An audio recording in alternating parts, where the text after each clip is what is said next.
Welcome to the new era of Prowlers hockey.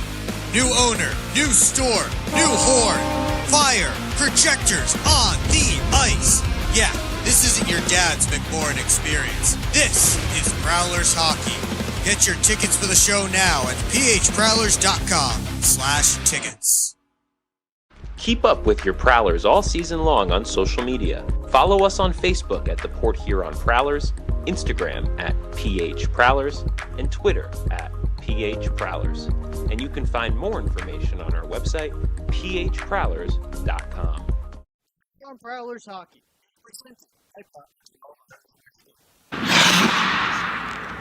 Mental shock of the Port Prowlers.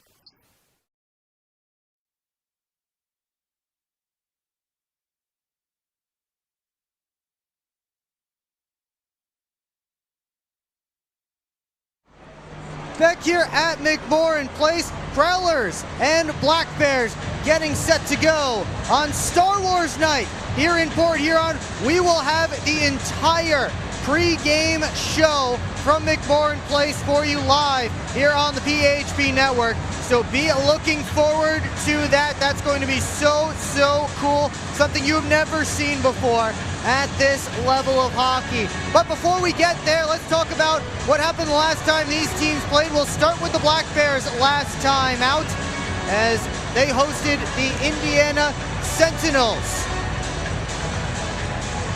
At home, a 5-0 win for Binghamton as the Black Bears dominated Indiana all weekend long and back-to-back 5-0 wins. This time, Dominic Tomei had to make 16 saves. He went 31 for 31 in the weekend series. Meanwhile, Indiana was shut out for the third and fourth times this season over that weekend. On the other side for the Prowlers, well, it's been a couple of weeks since we've seen the Prowlers in action. Not since their 3-2 overtime win over the Watertown Wolves on the final day of January. Bobby Price scored twice, including the OT winner. Prowlers now 3-0 in overtime this season. Tim Organ had a goal and an assist, so the Trine University graduates coming up big for the Prowlers in that game. FM Michigan, Stephen Klink, and Igor Filipov each finished with 2 points. That top line, the only players recording points for the Wolves in that game. And that's just kind of how the Wolves have played this season. They are a very top-heavy team. Take a look at the standings here in the Empire Division. Black Bears still very much ahead at the Topeka Scarecrows. Now 4 points back of the Prowlers in second place. Prowlers now with a game in hand on the Scarecrows rather than the other way around. How it's been for much of this season. Scarecrows 5 points up on Blue Ridge for that third spot with 2 games in hand. Danbury and Watertown kind of fading back in that race as they fall further away from playoff contention. And unless something drastically changes over the next month or so, looks like we might have our 4 playoff participants in the Empire Division.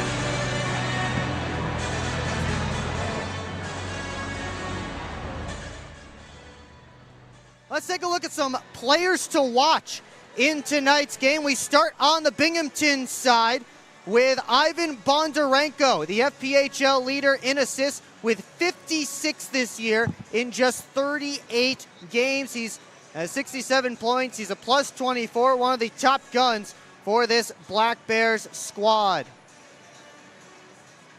On the other side for the Prowlers, Jamie Bucell is playing in game number 100 of his FPHL career against the team that he started his career with, the Binghamton Black Bears. 20 goals, 62 points over his career. This season, Bucell 17 points in 34 games for the Prowlers. Take a look at where Bucell is going to slot into the lineup.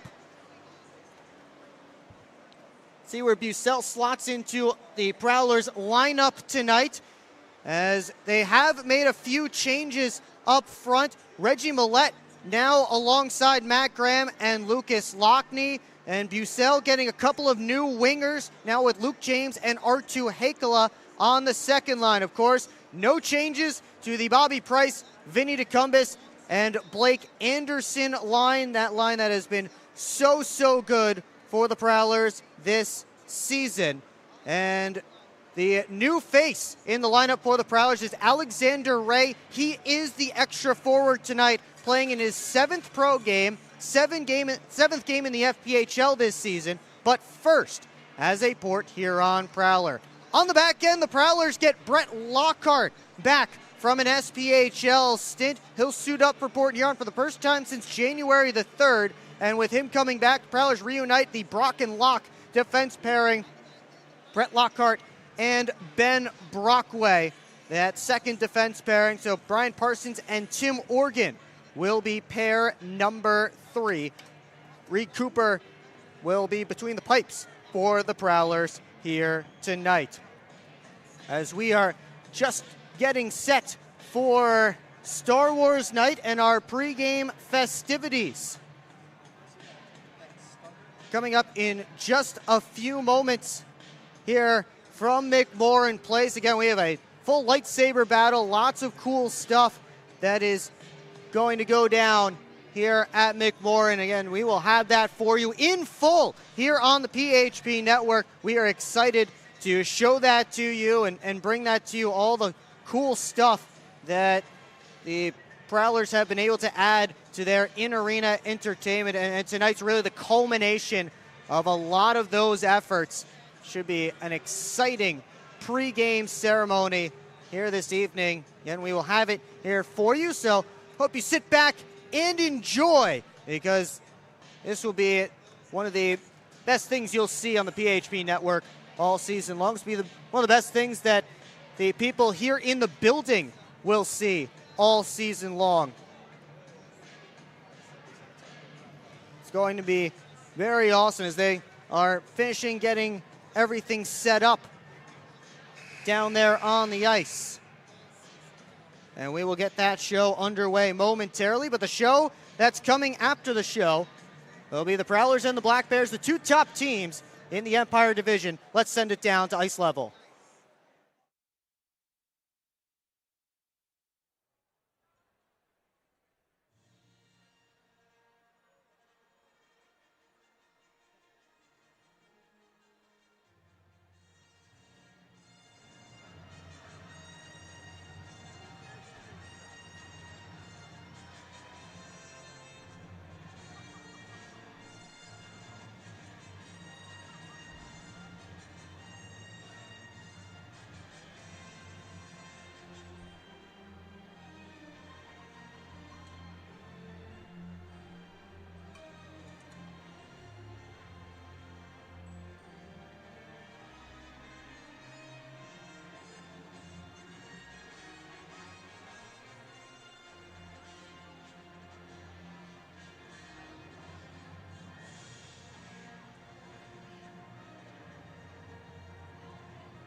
Cheryl McCoy on the anthem tonight here from McMorran Place. Prowlers and Black Bears getting ready to go for their Friday night matchup.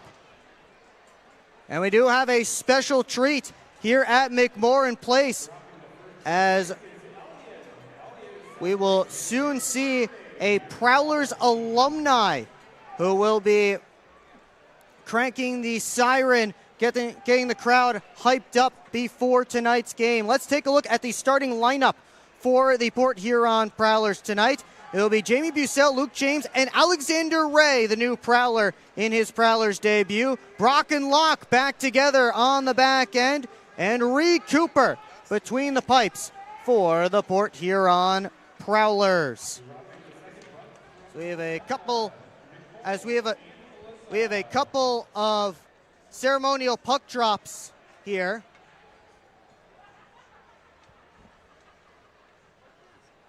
And we will be set for the real one as we look at tonight's starting goaltenders presented by Harrison Metal Fab. And it is Reed Cooper and Dominic Tomei, two of the best goaltenders in the FPHL right now, combining for 5 shutouts this season, a matching .926 save percentage for each of them. As Prowlers alumni Brandon Parkhouse cranks the siren to get the fans ready to go for this one. Looks like a good crowd here from McMorran Place for Star Wars night. There you see Reed Cooper trying to pick up the victory here tonight for the Prowlers. Cooper is 8-1-0 over his last 9 starts, having allowed 3 goals just once in that time frame.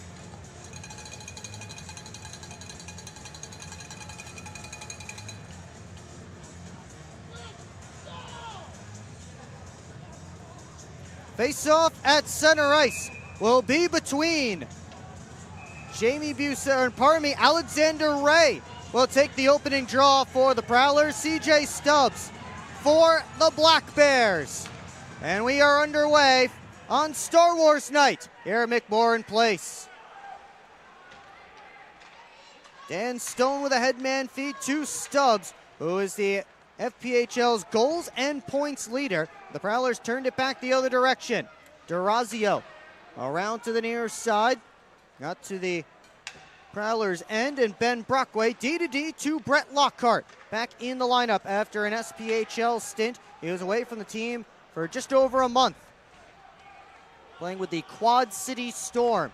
Lockhart sends it right out of the zone, taken by Durazio in neutral ice. He'll wire it back around.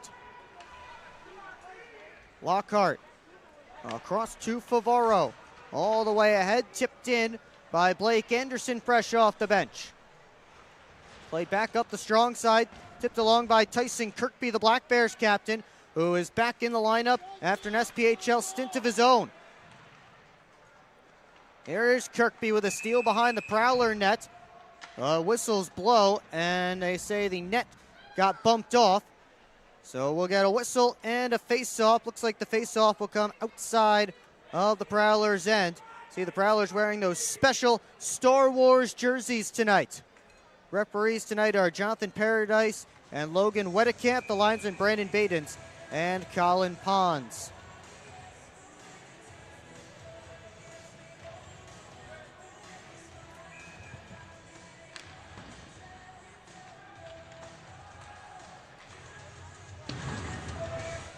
Scott Ramekers fires the puck around.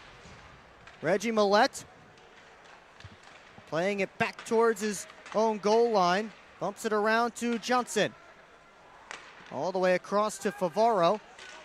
Ahead off of Graham's skate. Lockney played it to an area. Only be grabbed there by Garrett Sargis. Ramekers tosses it into the offensive zone, juggling the puck.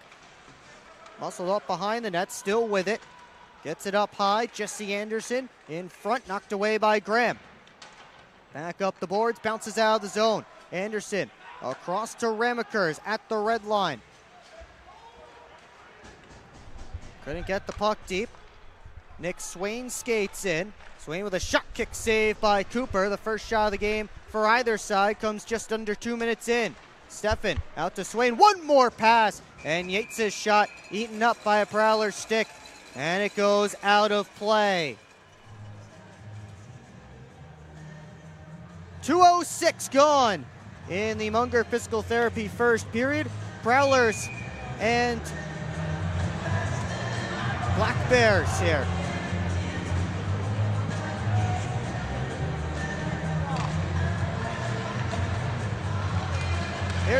Here's Vinny DeCumbus, off to the races, to the net, and a save by Tomei. D to D, Parsons with a rip off a stick and wide. Now Price plays it back around the far side. Anderson couldn't bang it back down deep. Tossed out. Fans trying to start a Let's Go Prowlers chant as Oregon wheels it back to Parsons. Oregon hit hard by Steffen. Penalty coming up, looks like against Kyle Steffen. And the Prowlers will go to the first power play of the game, interference. The signal. And the Prowlers will skate out their 12th ranked power play in the FPHL. Black Bears have been great on special teams this season. They lead the FPHL in both power play and penalty kill.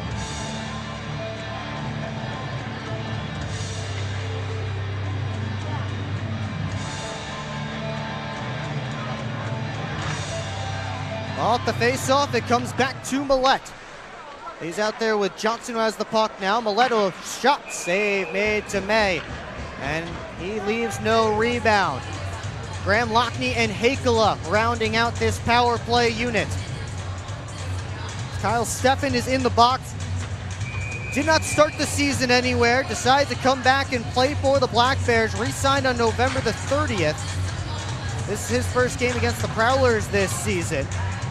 19 points in 17 games as Steffen picked up right where he left off. Lockney to the point to Johnson, D to D. Millette lets it go, and it's deflected wide. Both Graham and Hakela were in the area.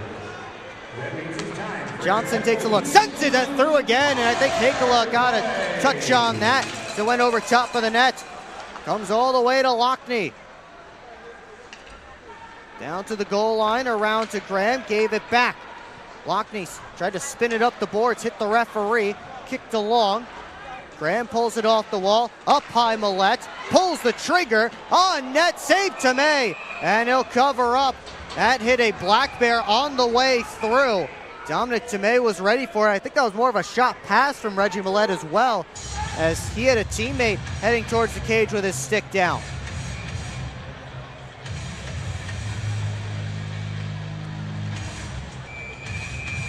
Prowlers will switch up the power play unit. Alexander Ray is on this second unit, along with Anderson, Bucell, Favaro, and Price. Off the draw, Jesse Anderson claps it around. Price just able to keep it in at the line. Ramakers able to chop it out, and Favaro peels back. Sent ahead off of Ray's stick. 25-year-old rookie out of King's College. Played 6 games earlier this year for the PD Ice Cats before he was released and signed by the Prowlers on February 6th as Jesse Anderson knocks away a pass to the middle of the ice. Pass in front, and Price just sent it wide along the ice. Ray digging for it. Now Anderson on the near side half wall. Down low it goes. Ray back to Anderson. And it's taken away by the Black Bears and cleared. Final seconds ticking off of Steffen's penalty. Cooper leaves it for Lockhart behind the net. Lockhart chased by Yates. And we're back to 5-on-5. Brockway up to Lockney. Gets to the red line. Lockney peels back. Harassed by Yates. Got it ahead to Graham, who tips it in. Weber first one on it. Has to deal with Millette. Got through. And then Weber upended. Fans like that. Here comes Cervoni, right wing side, gets it deep. Lockhart up the boards. And out comes Millette. Has Lockney hustling to join him. Millette drags and shoots, and it just goes wide. Back the other way comes Steffen. His pass out to Yates didn't work. Sent ahead, Stone tried to block it, puck's loose, and Stubbs able to get it up to a teammate. Here comes D'Orazio with Yates into the offensive zone. Yates walks, slips it down low. Cooper the save, couldn't collect it, and back up come the Prowlers. It's Bucell looking towards Hakala. He juggles the puck. D'Orazio takes over. Bondarenko missed his intended target with that pass. Hakala for James, and now Parsons. Prowlers making a change. Oregon looking ahead. Got it back to Parsons once more. James able to touch the puck in. Anderson the first one on it there. Sharp angle try. Goes off the glass. Karam's out. Favaro over to Johnson. All the way up. Anderson gloves it down. Here's Price flying in. Drops it off. Anderson a drive. Sticked out of play by Dominic Tomei. And we will get a whistle and a face-off. 13:24 left to go in the Munger Physical Therapy first period. We'll be right back here on the PHP Network.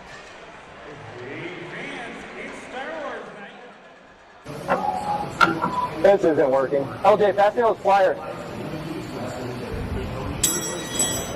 No look behind the back pass. It's a whole play. LJ, come on.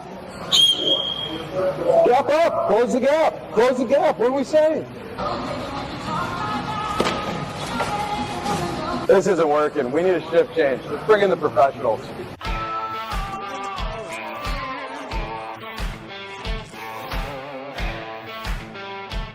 Hello, I'm home.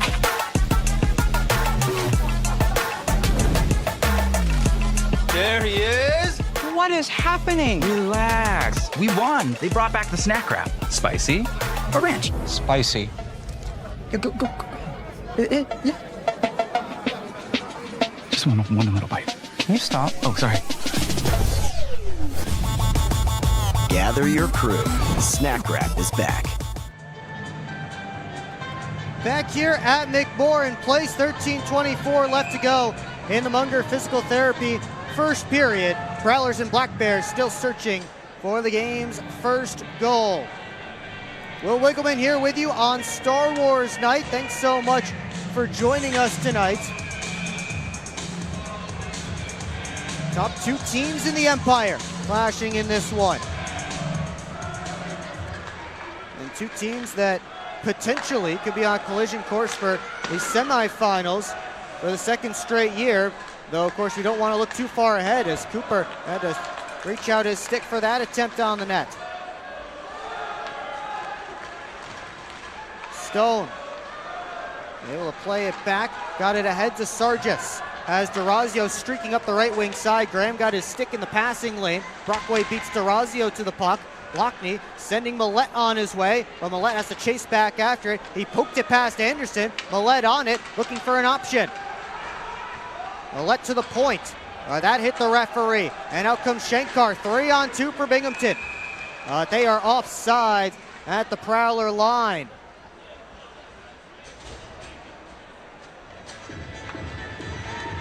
We got a whistle and a face-off. Take another look at that offside. And you see,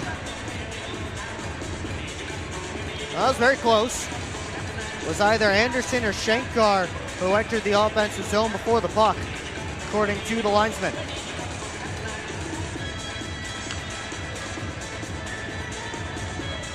Steffen and Anderson on the face-off, tied up, one back by Steffen. Yates muscled off, and Anderson hustling after that puck. Tomei will come all the way out to play it.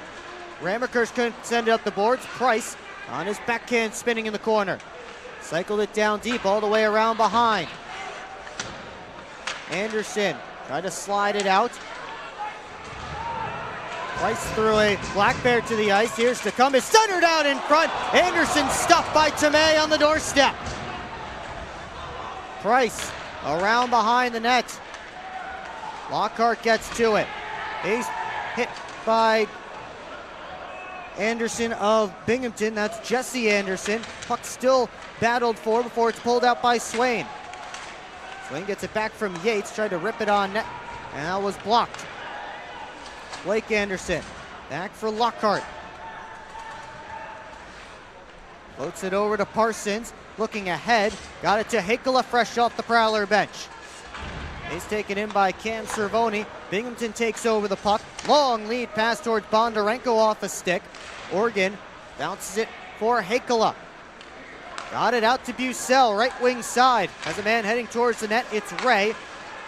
Ray and Cervoni tie up. Here's Hakala behind the net. Hakala spinning. Sent it out to Bucell. Let it go. That was blocked by Stubbs, who was standing right in front of Tomei. Here is Stubbs. Tried to fire it across off a stick, and Weaver couldn't keep it in the zone. High flips it back in, and Cooper, like an outfielder, gloved it and dropped it. Oregon taking his time behind the net. Under 11 minutes left to go in period one. Parsons lost it. Here's Bondarenko with help. Gave it over. Kirkby shot it wide. Stone down to Kirkby in front. Couldn't get all the way through to D'Orazio. And Cooper gloves it down. We will get a whistle.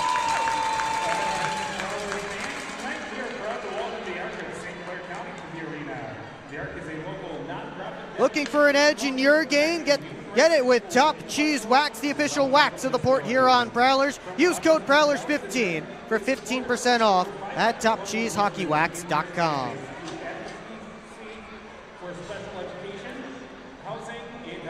Prowlers looking for an edge here, as, of course, every team looking for an edge when they take on the Binghamton Black Bears, the top team in the FPHL.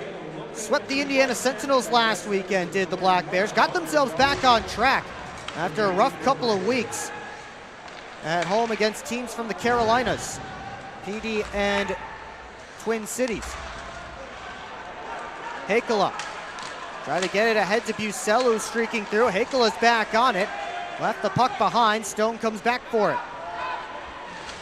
Got it over to D'Orazio. Into the offensive end. Steps around Johnson. D'Orazio in front, and that was knocked away. James tosses it out. Stone played it off of Luke James. Sargis chased by Tecumseh. Sargis heads up. Gets the Prowler blue line, but he's surrounded. Lockhart regroups, wheels around his net, got to Brockway, and his pass off the stick of Swain. Brockway hustling after it, got there ahead of Steffen. Ramaker skates back in, long range try, floats over top of the net. Yates right back on net, sticked away by Cooper. James fires it in from the red line all the way around. Price down to the corner. Anderson couldn't send it out to the middle as the Black Bears came back in numbers to pick that off.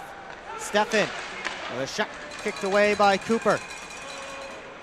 Swain spinning away from Graham, popped it out. Yates on his backhand, chased by Anderson. Yates able to poke it back down deep. They get it out to Steffen, and Cooper comes out to make the save. And Steffen and Oregon get into it.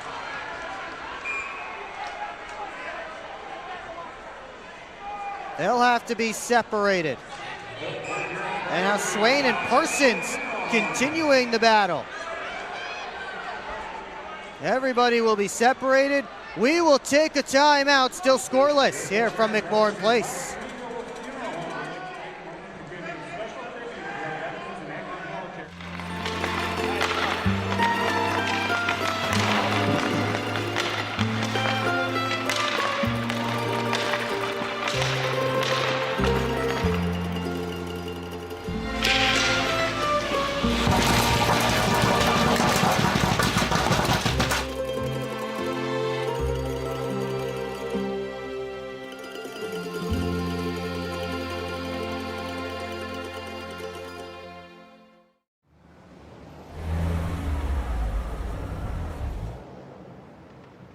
Hey guys, what's going on? Hi guys, we just stopped at Industrial Park Marathon to get some fuel and some snacks before the Prowlers game at McMorran. Nice. Yeah, we just stopped by here at Industrial Park Marathon so I can get a Slurpee before the game. Wait till after the game. If the Prowlers score 3 or more goals, Slurpees will be free. Thanks for the info. I'm going to get my Slurpee after, but we'll see you at the Prowlers game. See you at the game. Go Prowlers! Prowlers! Back here on the PHP Network, scoreless through just over 11 minutes of hockey between Binghamton and your Prowlers. It is Star Wars night here at McMorran Arena, and a lot of festivities, one of them being a new t-shirt you can buy in the team store. One of our lovely interns, Liz, showing it off. See, a very simple but very Star Wars themed design. You can go to the team store online to make sure you get a part of it. Also, you're going to want to tune in tomorrow. If you liked the division pucks, we're going to have more of that coming for you tomorrow. You catch you here on the PHP Network. Will, back to you. Thank you, Brady. Man, if they keep getting more cool stuff in the team store, they might have to start paying me in merch because I don't think I'll have any money left. Must be spending it all down there. Here's Lucas Lockney trying to pull it off the boards, but Stubbs took it away. Got it back from Bondarenko. 3 Prowlers back to accept this rush. Stubbs taking in hard, and then Jansen rocked a Prowler from behind. That was Johnson, and not a smart play from Mac Jansen. He's going to the penalty box, and the Prowlers are going on a power play. Not sure what Jansen was thinking here.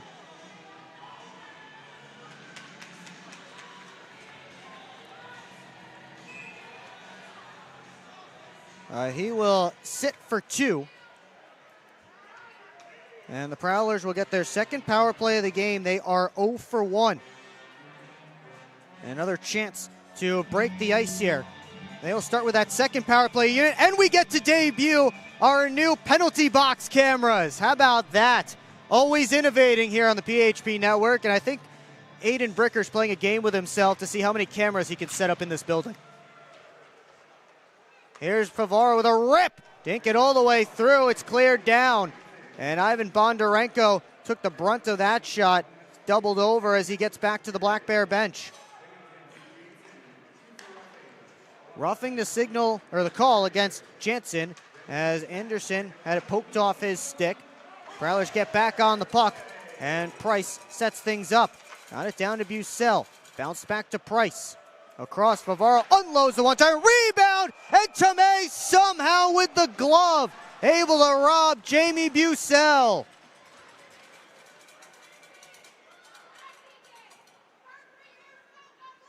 Face-off coming in the Black Bears' end, but Dominic Tomei with a great save on Jamie Bucell. He took away a goal from the Prowlers' power play. You see the shot from Favaro, and Bucell got a second chance, and Tomei flashed out that glove. Prowlers switch units. Millette walks down the wall around Steffen. Moves it around to Lockney. Down low, Graham. Looking in front. Knocked away by Tomei. They put it back on net, pinballing around, and the Black Bears clear. Graham was trying to go to the backside where Millette was sneaking in. Tomei got his stick on the pass, and then it was chaos. Millette looks to start up. Long feed on to Johnson. Into the offensive end. Throws on the brakes. Johnson steps towards the net. Over to Millette. Catch and shoot. Hit the crossbar. And Steffen looks to start a shorthanded break. Goes off of Stubbs' stick. Stubbs trying to waste some time. Prowlers cut him off. And now Port Huron is up with a rush. Lockney had it knocked off his stick by Sargis. And D'Orazio will waste as much time as he can before floating it all the way down off the glass behind Cooper. 20 seconds left to go in this Prowlers power play. Price goes back behind his net. Jansen standing up in the Binghamton penalty box. Left wing side, it's Price. Curl and drag shot blocked. And Anderson bats it around to the near side. Back to 5-on-5. Blake Anderson in front, looking towards Bucell. Didn't get all the way to him. Bucell on the puck now. Turns the corner and shoots, but it's off a stick and wide. A couple of players went tumbling. Sargis outlet to DeRazio into the offensive end. His shot stopped by Cooper. Rebound in the corner. Centered back by DeRazio, but picked off. Here comes Blake Anderson with Ray. And Anderson decides to wheel back. He didn't have much help. Black Bears were back in numbers. Anderson will head off to the bench for a change. Prowlers will try something else. It's Oregon. He gains the blue line. Over to Millette. On goal, tipped wide. And getting to it is Jansen. Has an outlet looking for Bondarenko. Didn't get all the way to him. Jansen fires it in, tipped down, and behind the cage by Oregon. 5.5 left to go in the Munger Physical Therapy first period. Still scoreless as Stubbs stole it behind the Prowler net. But Oregon gets it right back. Stubbs still causing trouble on the forecheck. 2 Black Bears, 3 Prowlers in there. Parsons pinned along the boards. They continue to dig away. And finally they'll blow it dead.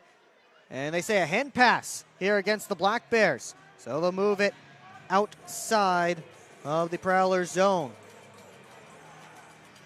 The Arc of St. Clair County advocates for people with intellectual and developmental disabilities, and they are the presenting partner of Star Wars Night. All proceeds for the live post-game jersey auction will go to the Arc of St. Clair County. A great cause for the Prowlers to support here tonight.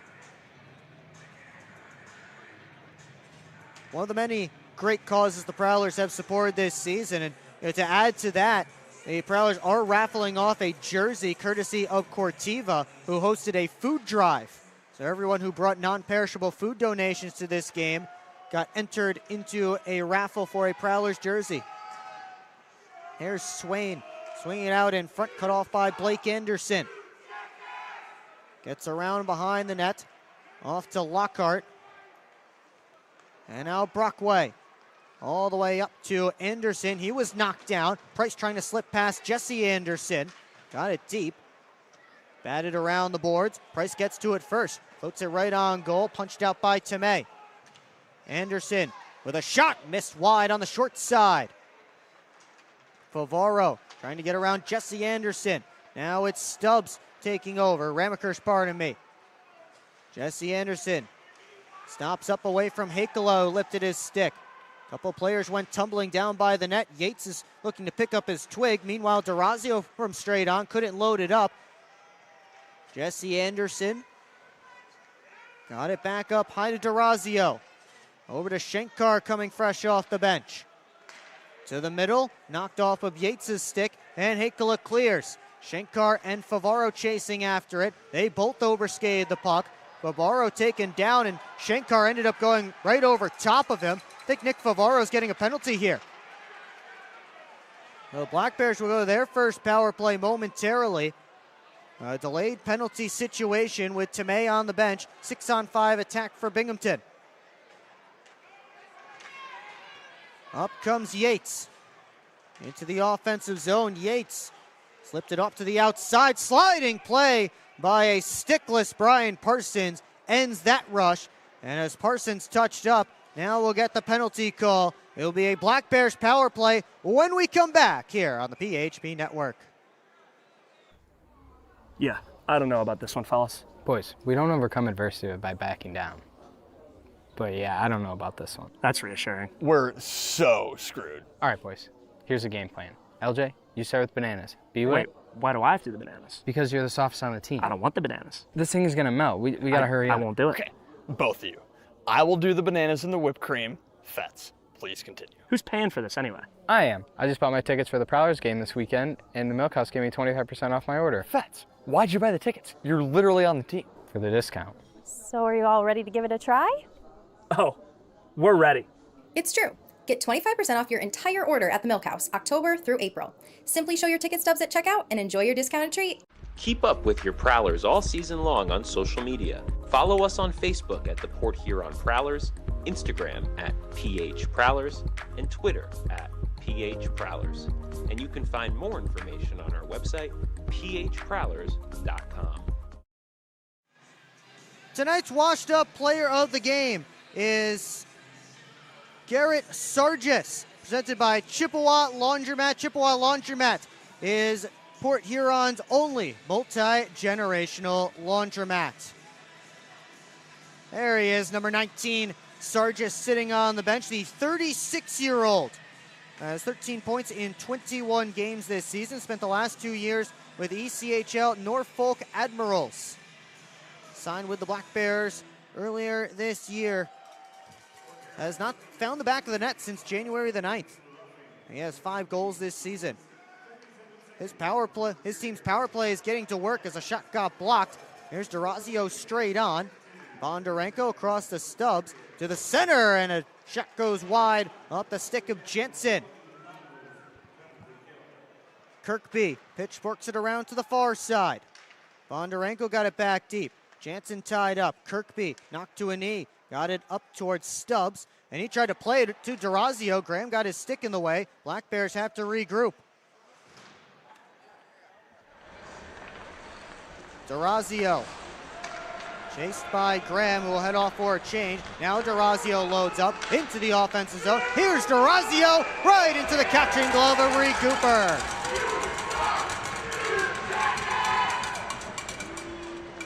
Austin Durazio, an early candidate for Rookie of the Year. Going inside out on all 4 Prowlers, and Cooper stayed right with him, flashed the leather. And Durazio giving a rough ride after that.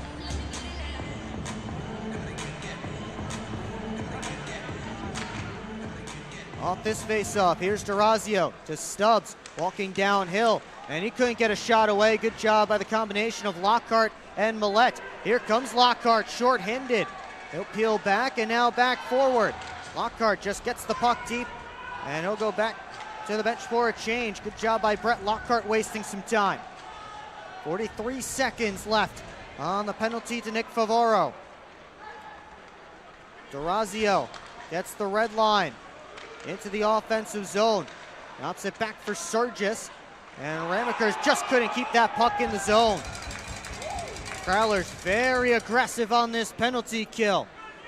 And the Black Bears are having some trouble, especially up top. Second time Port Huron has disrupted a play up top.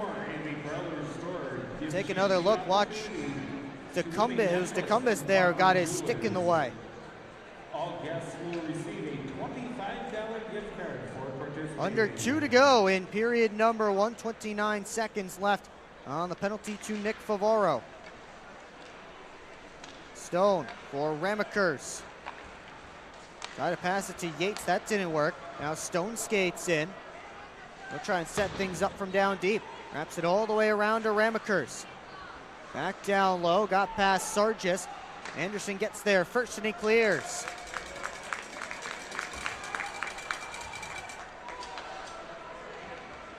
Favaro getting set to step out of the box as Ramakers fires it up that direction. He missed his teammate, and that is an icing. So face-off will come all the way back down to the Black Bears' end.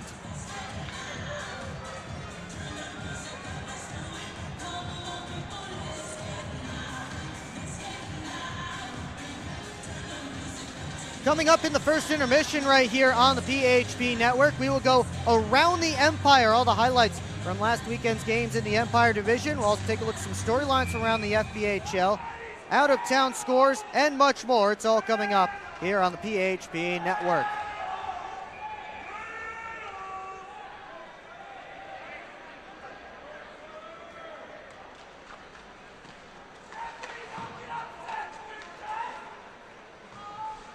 Stone trying to work it up the far boards and out. Now here's Stone to Garrett Sargis, dangles through. Sargis over to Yates. Couldn't get a good shot away, and Cooper came out to meet him. Weber down to Swain, centering feed. Sargis on the backhand, fought off by Cooper and cleared from danger by Johnson. Now Yates Trying to drop it down deep. Lockhart couldn't get it out of the zone. Lockney couldn't either. Lockhart floats it ahead. Millette looking to turn up ice. His pass picked off by Yates. Got it in deep with 32 seconds left in the period. Bavaro for Oregon. He's knocked down by Shankar, and that will draw the 4th penalty of this opening period. It's Jacob Shankar's turn to sit in the sin bin.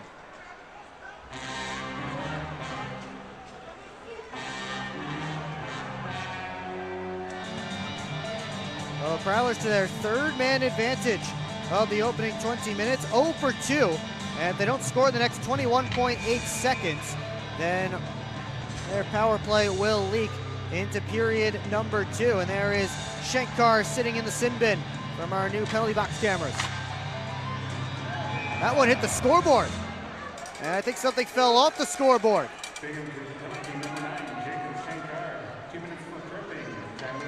A dent in the scoreboard at center ice, and we'll have another face-off deep in the Black Bears end. That actually benefits the Prowlers here, as they don't have to go back and chase. Off the face-off. Popped up, and Lockney sweeps it right back in deep. Stone with 10, plays it off the boards, past Lockney. Johnson gets to it. He just puts it into the offensive end. Stone waits there, and that will do it for the opening 20 minutes of play. Although we're still not done here, as Lockney is getting tied up with D'Orazio. The linesmen come in to intervene. D'Orazio had a hold of Lockney's visor, and a nice tackle there from the linesman.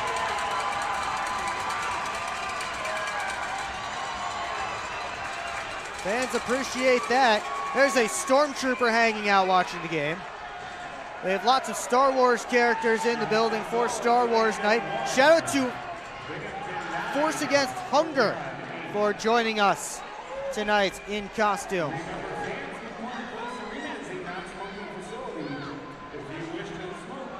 Everybody is separated, and we will get to the locker room for period number 1. And now let's check in with the Prowlers Spirit. As you see it, Lockney and D'Orazio getting tied up. D'Orazio had his glove right around Lockney's visor. And a nice tackle there from the referee. Right now we have Brady Beaton alongside the newest Prowler. What's it been like in the first 20 minutes with the Prowlers? It's been great, honestly. The crowd's been awesome so far. Fast game, and we just got to keep it simple and, pound them down. So. What's been a point of emphasis, playing a team that's won a lot more than they lost? What's been the talk on the bench? Yeah, just quick neutral zone and trying to transition the puck quick and get pucks below and do what we do best is forecheck. So. Always appreciate it. Good luck and welcome to Port Huron. Thank you, I appreciate it. Will, back to you. Thank you, Brady. That was the newest Prowler, Alexander Ray, getting his first media interview after his first 20 minutes with the Prowlers. And we've already seen him getting some time on the power play. So right now we see Tyson Kirkby and Jamie Bucell trying to find out what kind of penalties might be coming from that whole dust-up at the end of period 1. Kirkby, the Black Bears captain, Bucell, the Prowlers alternate captain. Of course, Prowlers captain Austin Federley still on the sidelines tonight with his injury. I have requested that he join me for the second period. We'll see if he honors that request. Take another look at that whole scrum as D'Orazio and Lockney got tied up with each other. We're hoping to get everybody off the ice so we can start our intermission here.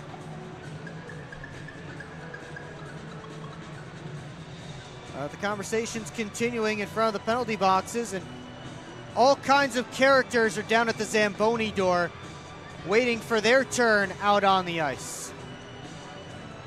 Well, once again, coming up in the first intermission report right here on the PHP Network, we will go around the Empire, all the highlights from the Black Bears game and all the other games from last weekend in the Empire Division. We'll also take a look at some storylines from around the FPHL, out-of-town scores, and much more. It's all coming up right here on the PHP Network.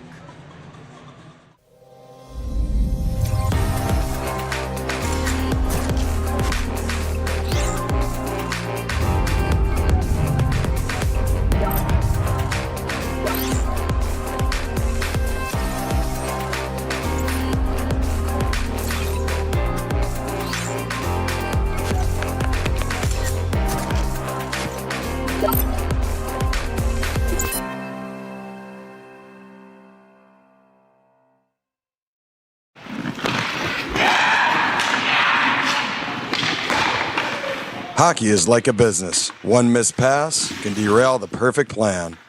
Have Taft Consulting help you get your whole team on the same page.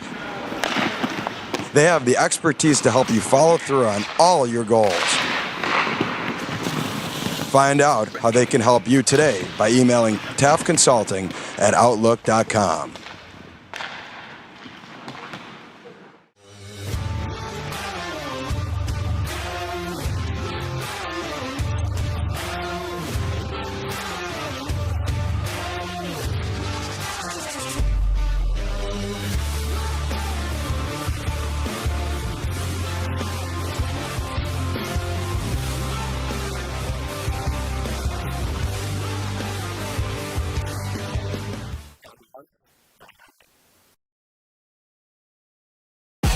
What's more authentic than a Hungry Howie's Detroit-style pizza? Nothing. We're not playing around with the pizza of our birthplace. Thick crust, cheese to the edge, sauce on the top. Where it belongs. We've seen a lot of fakes out there. Not here. This is authentic Detroit-style pizza. Order yours now online for $12.99. We sauce the top and rep for the 313 everywhere. We do bold. Hungry Howie's. Congratulations on your engagement again, man. You know, you should get some life insurance. I never really thought about that. How would I do that? We can help you with that at Zach Egan State Farm. Congratulations on getting married, man. Have you gotten a house? We just got one, actually, yeah. Well, if you want, we can help you out with life insurance at Zach Egan State Farm to cover your mortgage. Is Olin a year old now? He is. Wow. Have you guys got life insurance set up on him yet? I haven't even thought about it yet. Oh. How would I go about that? Well, we can help you with that at Zach Egan State Farm. High five? Yeah, and we should have gotten life insurance years ago. Hey, Ken. We've actually got a policy for people your age at Zach Egan State Farm. Give us a call. SMR Automotive Systems is part of the Motherson Group and a proud community sponsor of the Port Huron Prowlers. We are one of the largest manufacturers of rearview mirrors for passenger vehicles in the world, with local plants in Port Huron and Marysville. We strive to support our local communities and have positions available for various abilities and experience. Find out more about who we are at smr-automotive.com.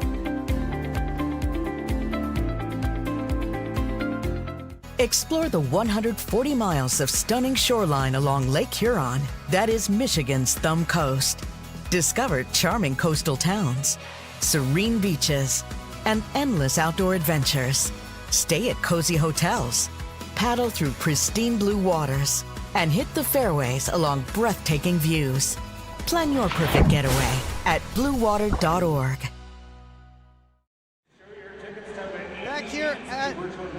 Back here at McMorran Place, Prowlers and the Black Bears still scoreless through 20 minutes of play on Star Wars night here in Port Huron.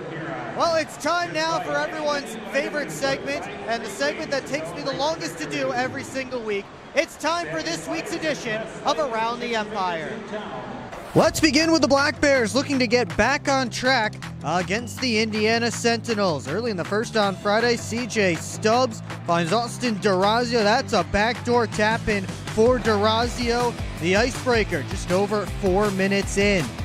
Later in the period, Indiana a power play, but it's Durazio to Stubbs on the backside, deflects the puck in, and it's 2-0 Bears. Later in the period, This time, it's Ivan Bondarenko finding Stubbs on the back door for a power play goal. 3 first-period tallies put the game away early, and Binghamton got the shutout win.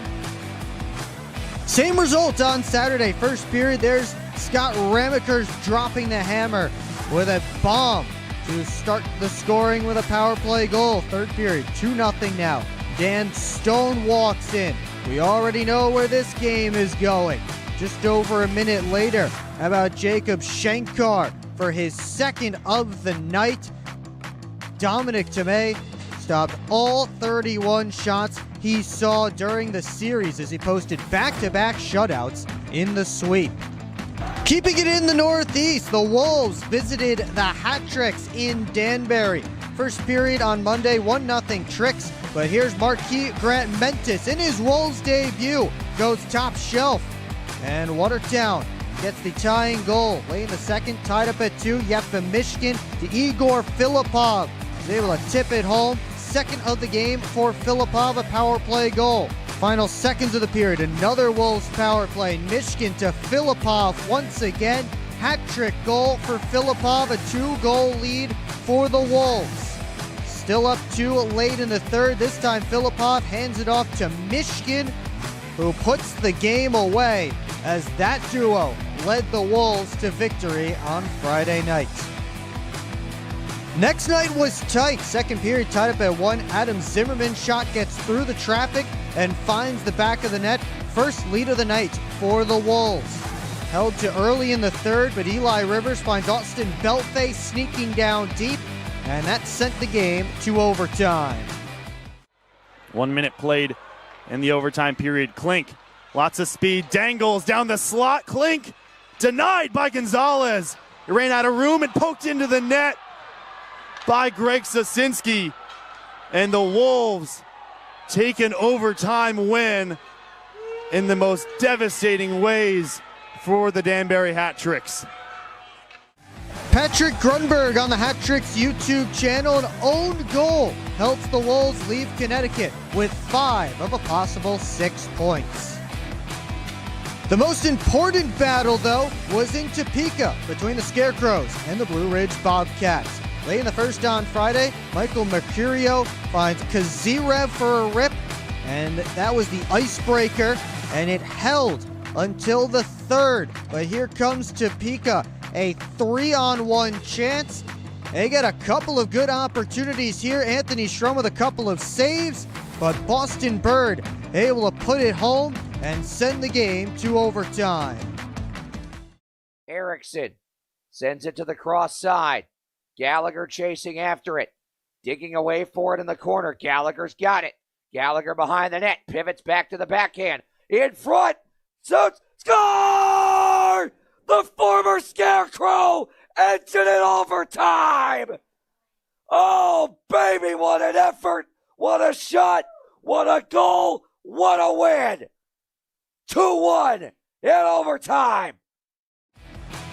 Brett Wiseman on the Blue Ridge Hockey Network. Carson Gallagher's OT winner pulled the Bobcats within a point of the Crows in third place.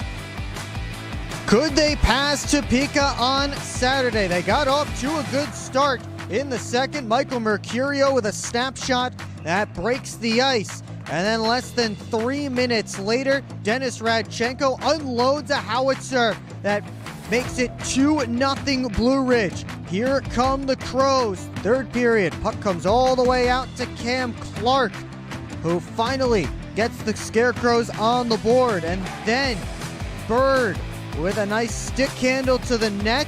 And for the second straight night, he ties the game to send it to overtime. Cuts through the neutral zone. Poke checked away. Wilson comes up with it. Elijah Wilson passes ahead. Finds a man, 2-on-1 again. Gagnon shot turned away. Loose in front, poke checked away. Another pass, Gagnon with it again. Right towards the front, goal! Elijah Wilson buries it. Willie again in the overtime period. 3-2 Topeka.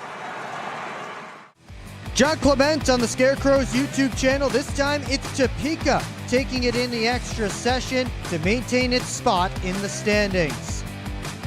So the Scarecrows remain ahead of the Bobcats for third place in the Empire, a lead they built on last night with a win in Biloxi. And they both put the hat tricks further back in the rearview mirror. The top two teams in the Empire Division, the Binghamton Black Bears and the Port Huron Prowlers, are battling at McMorran Place, and second period action is coming up on the PHP Network.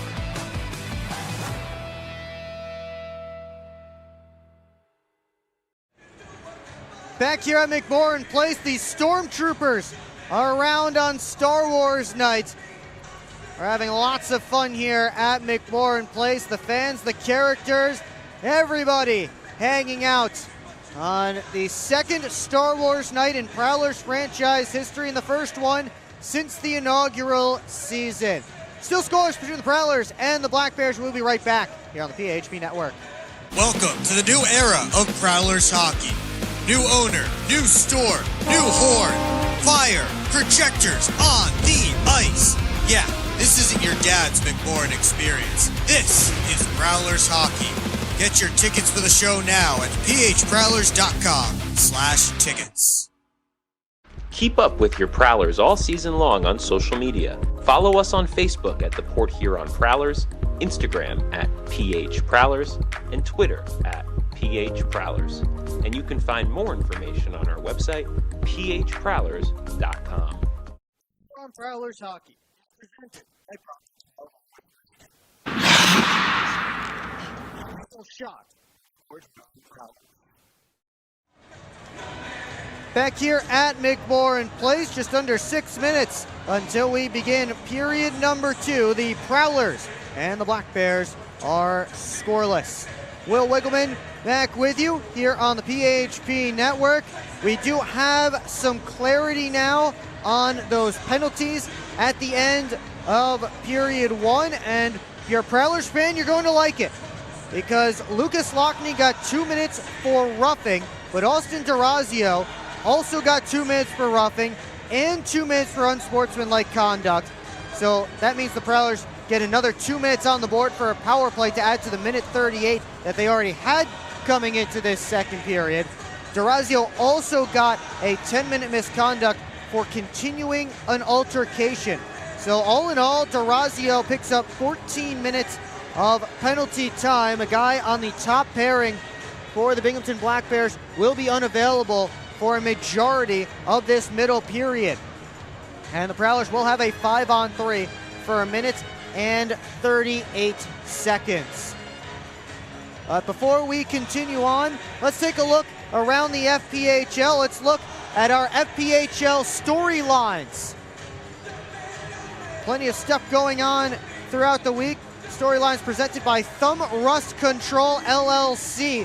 And we start with a lengthy suspension doled out to Austin Weber of the Baton Rouge Zydeco. 6 games for Weber after an incident last Friday night in Monroe against the Moccasins. There was a big hit by Tucker Scantleberry of the Monroe Moccasins that started a big scrum, and Weber came off the bench to join that scrum. Ended up losing his part of that fight, to be honest with you, and got a 6-game suspension to boot. The Bobcats have added to their defense corps as they bring on Brendan Walker from the Athens Rock Lobsters via a trade. 5 points in 10 games with Athens to start this season for Walker. He's not expected to make his Bobcats debut tonight, and currently we are unsure when he will make that long-awaited debut. But again, Walker, the newest member of the Blue Ridge Bobcats. Speaking of the Rock Lobsters, they've released Brandon Picard, but he is not gone from the organization, as he was hired by the Lobsters as an assistant coach. That goes along with a signing that the Lobsters made earlier this week as well. Let's take a look at what's going on around the FPHL with our out-of-town scoreboard presented by Love After Hours Boutique and Boudoir. We start with the Battle of the Carolinas. The PD Ice Cats have a 3-1 lead on the Twin City Thunderbirds through 20 minutes of play. Nick McGill-Diaz, Alexander Lykov, and Patrick Marcin Kubiks with the goals for PD, Roman, Kramer, the only tally for the Birds. The Blue Ridge Bobcats have just added a fourth on the Watertown Wolves. They're up 4-1 after Marquis Graham-Mentis got the scoring start for the Wolves. Nick Stuckless scored twice. Daniel Martin and Justin Daly had the other two. They're still playing midway through period 1 down in Virginia. Danbury Hat-Tricks and Indiana Sentinels are still searching for the first goal as they're playing late in period 1 in Danbury. Columbus River Dragons have a 2-0 lead in the first period against the Baton Rouge Zydeco. Tyler Barrow and Kyle Moore are the goal scorers there. Coming up later, the Biloxi Breakers and Topeka Scarecrows. Sammy Bernard going for the Crows and Rahul Sharma for the Breakers from Mississippi Coast Coliseum. That one will drop the puck in just a few minutes, as will the Athens Rock Lobsters and the Monroe Moccasins. Of course, here, Prowlers and Black Bears scoreless through 20 minutes of play. The out-of-town scoreboard presented by Love After Hours Boutique and Boudoir. Use code Prowlers for 15% off at Love After Hours. Turning our attention back to this game, let's take a look at the game stats for this one so far. Shots 9-8 in favor of the Binghamton Black Bears, but the Prowlers will get themselves some power play time to start period 2. They are currently 0 for 2, kind of 0 for 3 on the power play, but now they will get a lengthy 5-on-3 to begin period 2. As the Black Bears hit the ice, I am excited to welcome another player guest onto the broadcast. We have had Brian Parsons, we've had Luke James, but now we have the captain, Austin Federley, joining us on the broadcast here tonight in just a moment. That's welcome up. Let's see if we can get you on here, but you brought me a present up here. Yeah. What we got up here? Yeah, we got some smelling salts up here for Will. Make sure he's awake for the second period. All right, let's get going. Here come the Prowlers. All right, we're ready for period 2. What are your thoughts of the opening 20 minutes? I think it was pretty good. I think the tactics that we changed to suit this matchup really helped us out, opened up the ice for us, and the guys are executing decently so far. Hopefully we can do it a little bit better and get on the board here. Got a big 5-on-3 coming here. How do you think they're going to do without you on that 5-on-3? They'll be just fine. I think we got a lot of skilled guys that can step up in any moment here. They got a good head on their shoulders, and I think we're going to take the lead here right off the hop. They will also be without Lucas Lockney for the full 2 minutes as he has to sit.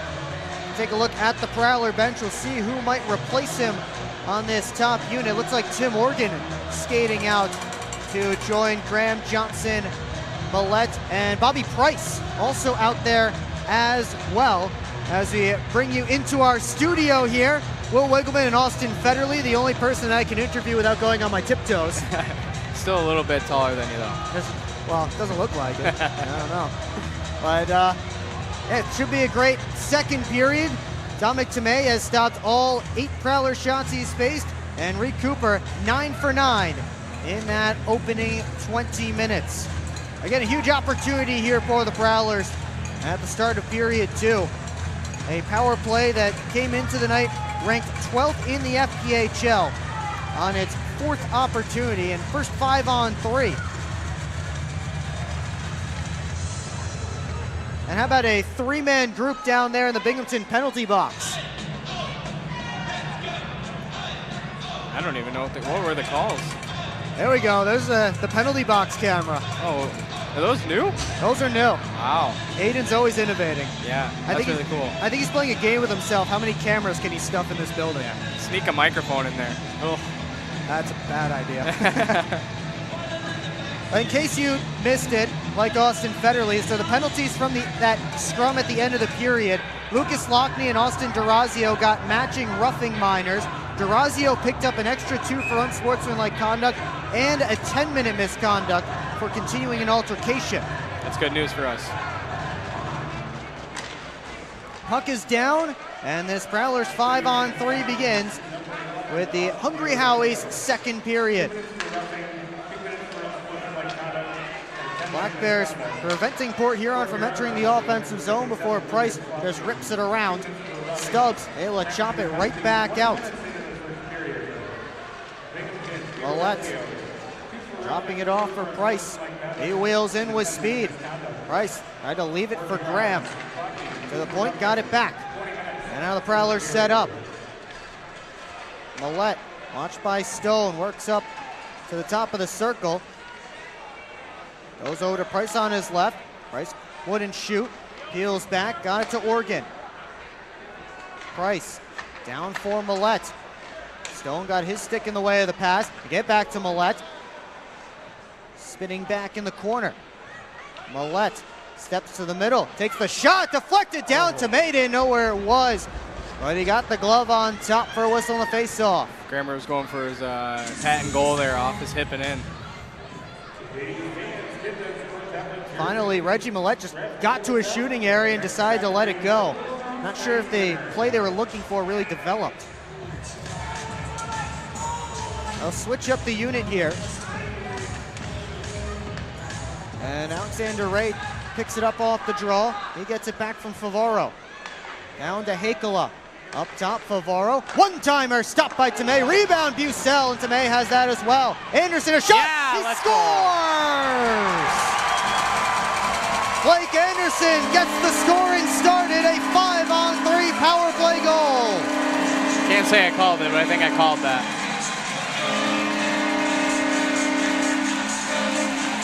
A rip to the top shelf from Blake Anderson. Let's get another look at it. The Prowlers worked it around. Tomei got the one-timer from Anderson. But they were able to hunt that puck, and Anderson picked his spot over that right shoulder of Dominic Tomei. That's not a Bobby Price bottle pop, but it's close. It's close. The bottle did stay in one piece this time.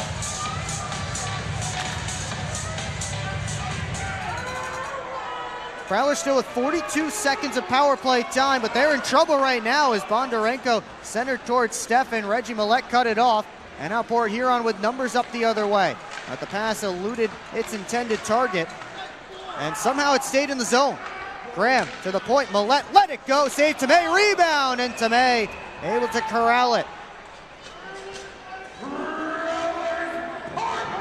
They announced the goal, Anderson's 9th of the year and 2nd on the man advantage. And the Prowlers take the 1-0 lead, and they continue their power play here for another 23 seconds.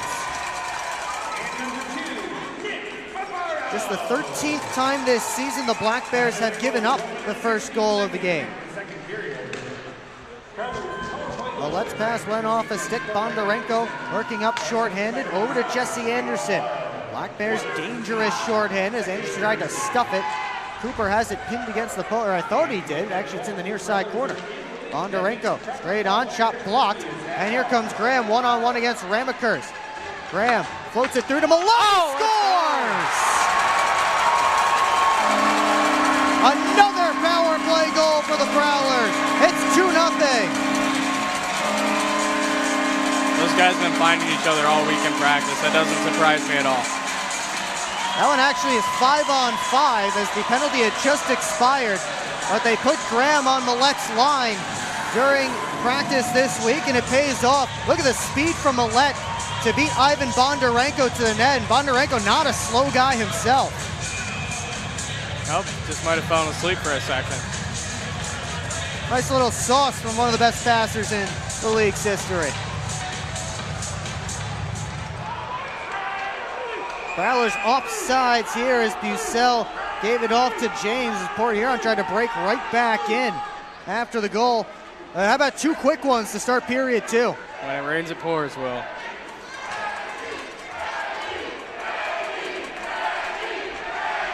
Reggie Chance from the crowd here at McMorran Place, led by that group of fans that was just on your screen a moment ago, Section 9. Yates got it down to Weber, cycled it towards Cervoni. Big hit by Ray on Cervoni. And Brockway couldn't keep it in at the point. Here comes Yates, Lockhart hustling after him, and Yates didn't get much on that shot. Lockhart got his stick in the way, and Cooper was able to control it. And now Moore behind the net.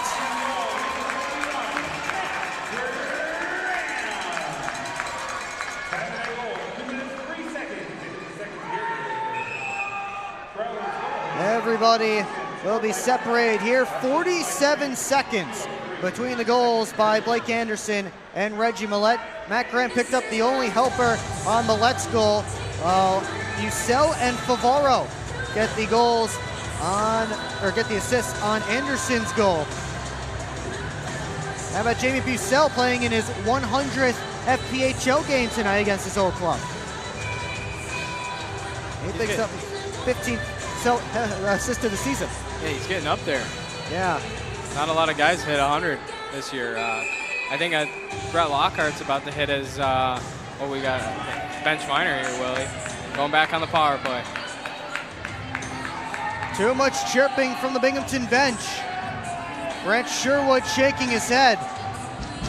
And Gavin Yates is heading over to the sin bin. I heard that this Black Bears team dealt with some adversity on the way here with their bus breaking down. Maybe that's a little bit of the reason for this. They've never seen that before. Not the Binghamton Black Bears having to face adversity.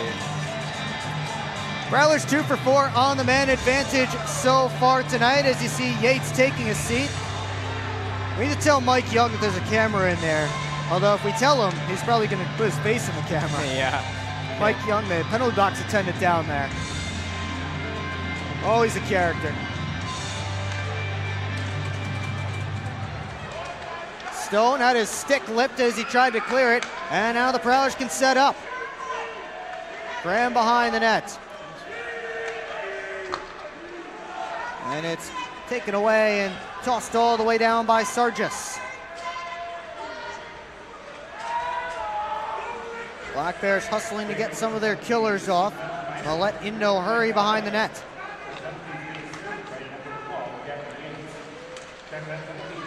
Cross ice pass taken in by Johnson. Spins away from Stone, played to the middle. Graham touched for Hakala all the way around the net. Bounced up top, Millette let it go, but misfired. Bondarenko able to chip it out. Johnson keeps it ahead of him.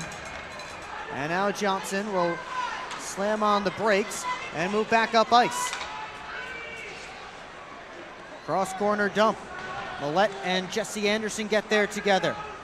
Anderson chasing back after the puck, but Hakala gave him some trouble. Graham fired it right across the middle of the ice. Couldn't get it all the way to Millette. Here comes Bondarenko with Stone short-handed. Stone just slipped it wide along the ice. Nice give and go there by the Black Bears, and Stone just couldn't find the target.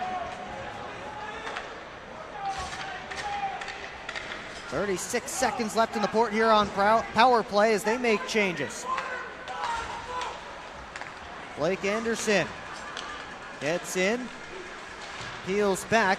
That one hit the linesman, stayed in the zone. Weber makes sure this one doesn't hit a man in stripes as he sends it the length of the ice. Time for one more rush for the Prowlers on this power play. But the Black Bears in hard on the forecheck causing trouble. It's Steffen. Takes a hit from Favaro. Ray skating ahead to the offensive zone. Anderson had it knocked off his stick. Ray couldn't bounce it back to the point. Anderson out to Price. Couldn't get much on that shot. I think that puck bounced on him at the last moment. Penalty has expired. Prowlers now 1 for 5 on the man advantage as, again, Reggie Millette's goal. Well, right now it's straight out. Power play goal. Straight out. We're getting another power play here for Port Huron. Austin Federley seems to think so. No way they got the tip on that. Referees discussing. You see our fans down there next to the penalty box. You see some of those lightsabers in their hands. That was a giveaway from Cortiva. The first 400 fans got a lightsaber. And a delay of game penalty officially called, the 5th Prowlers power play of the game. And it goes against Scott Ramekers. When you know, you know. That thing went straight out. So lots of time to work on the man advantage for Port Huron. And a chance to build a 3-goal lead on the Binghamton Black Bears. And get another look at our friend Mike Young in the Black Bears penalty box. Graham snaps the face-off back. Millette rose it over top of the cage. And it disappeared. I think it went through the hole in the glass. That's very difficult to do. He got that right through the hole in the Zamboni door. Right at that top corner of the Zamboni door. That's impressive, really. Yeah. I don't think he could do that again if he tried. I think he was trying. Off the draw. This time Hakela goes down deep with it. Trying to get away from Cervoni. Graham behind the net. Looking for an option. Out to the half wall to Lockney. Got it to the point. Johnson across to Millette. Right back across to Lockney. Back to Johnson. Did get back to it before across the blue line. Millette straight away. Let it go. Punched out by Tomei. And the Black Bears clear.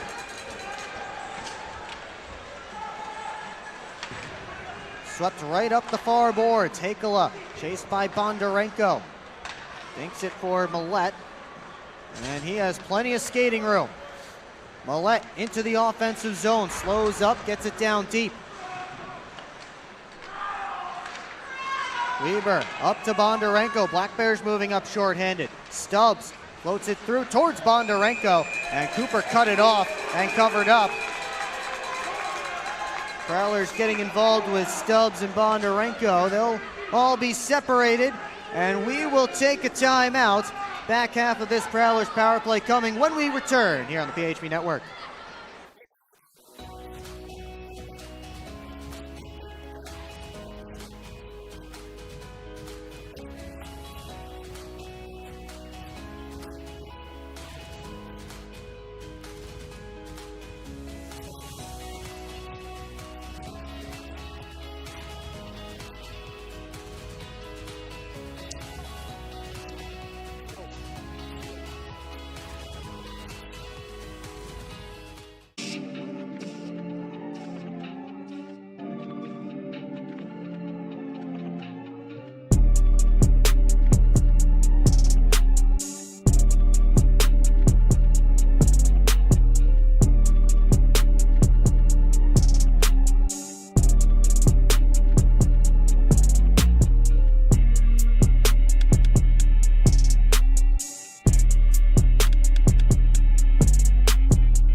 Back here at McMorran Place.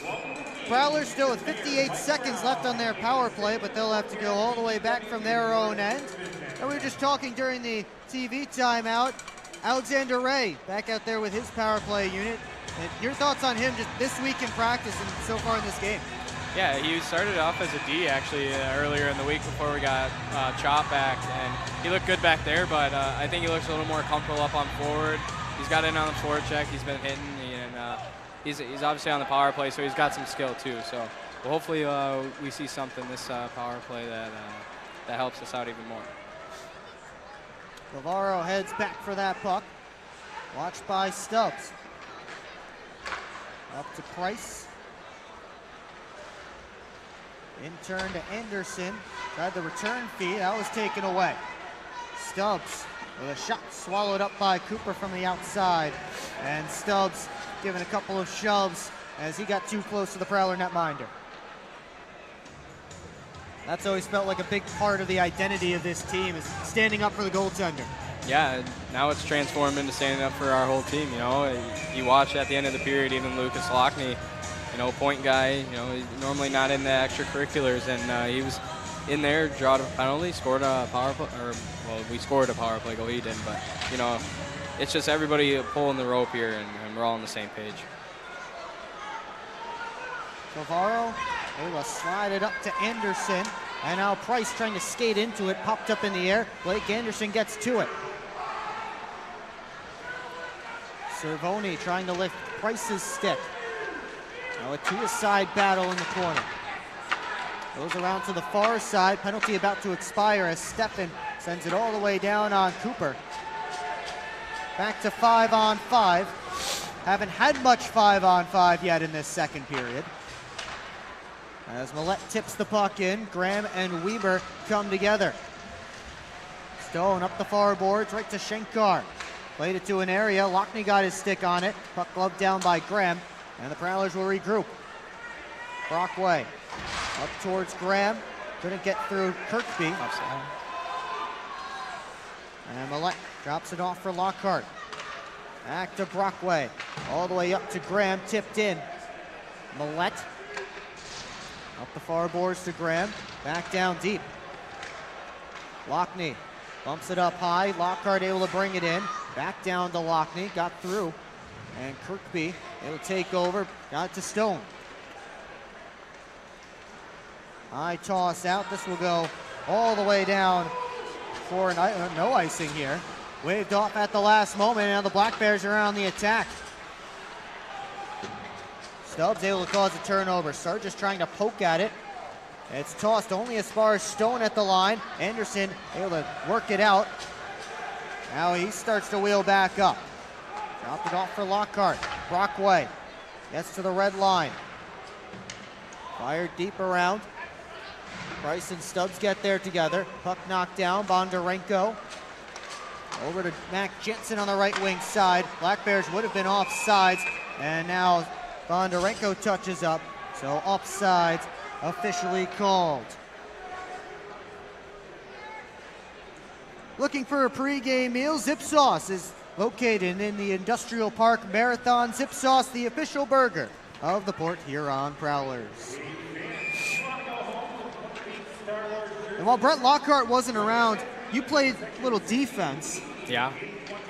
What was it like being back on the back end again? I know sometimes you go back and forth. Yeah, you know, it's coming second nature at this point.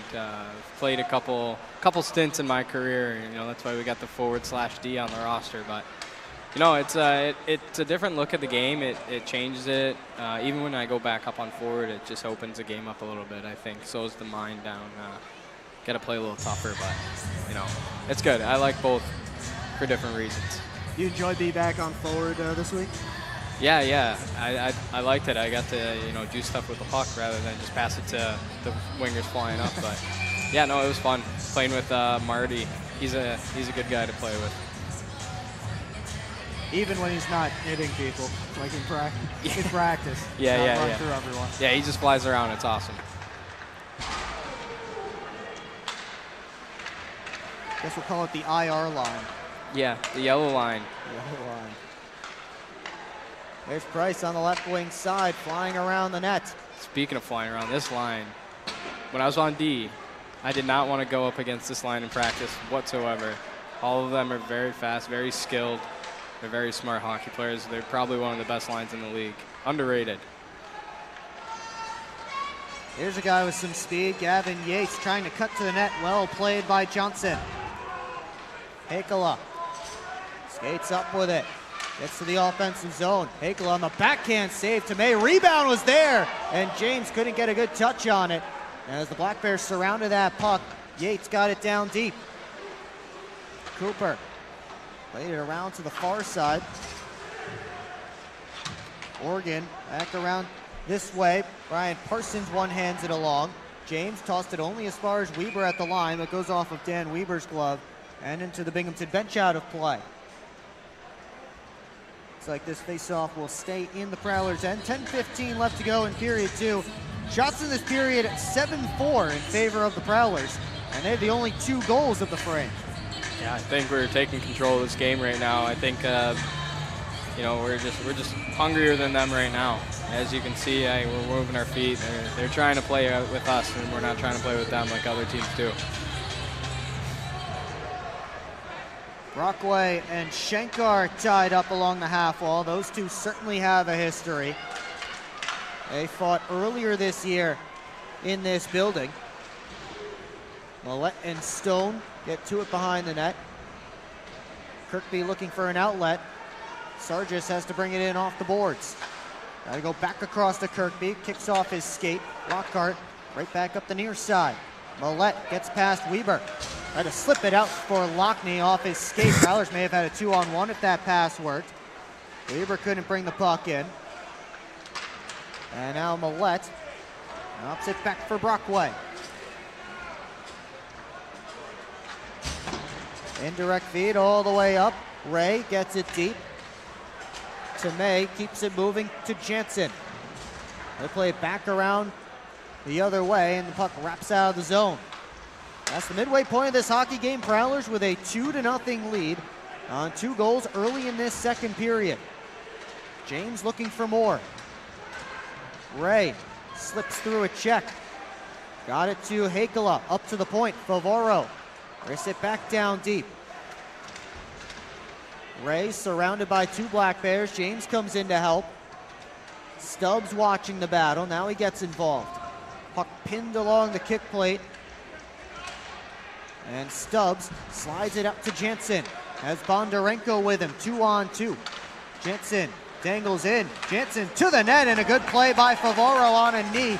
It will knock the puck off of Mac Jansen's stick. Ray couldn't make a play up the boards. Instead came to the middle of the ice. Here's James stepping in. His shot kicked out by Tomei. It's a sneaky shot. And it's bounced right back out. Bondarenko peels back. Up to Stubbs. Waiting for help heading towards the net. To Bondarenko, he scores! We talked about Bondarenko's speed. He showed it off there, and he cut the Prowler lead in half.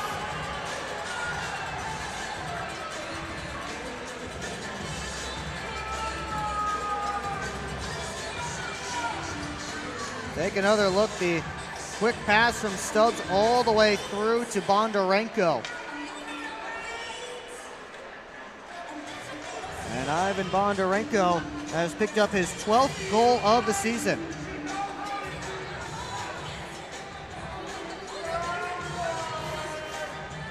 .805 left to go in period 2, and now the Black Bears have some life.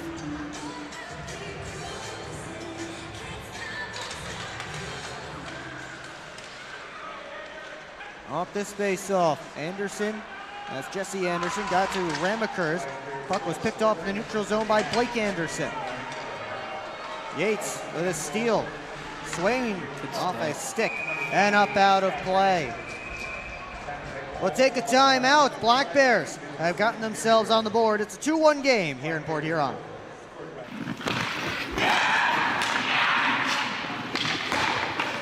Hockey is like a business. One missed pass can derail the perfect plan. Have Taft Consulting help you get your whole team on the same page. They have the expertise to help you follow through on all your goals. Find out how they can help you today by emailing taftconsulting@outlook.com. Explore 140 miles of stunning shoreline along Lake Huron in Michigan's Thumb Coast. Begin your adventure on a blanket of golden sand at one of our serene beaches. Connect with the historic atmosphere of our region's nautical influence and reconnect with friends under a blanket of stars. Plan your perfect getaway at bluewater.org. Back here in Port Huron, Black Bears have gone on the board. And you see Ivan Bondarenko able to speed around, kind of snuck behind everybody. Yeah, I played with Bondarenko in Pensacola, and he's always been that, sneaky player. So as soon as he made that pass, I knew what he was doing. He was just trying to jet behind the heels of our D there, and he's one of the better guys at it. And, that's something we just got to pick up on. They're gonna try to draw life from that. They're one and done chances, and if we shut those down, they don't seem to be a problem tonight. So yeah, he's very good at that. He's always been that kind of player.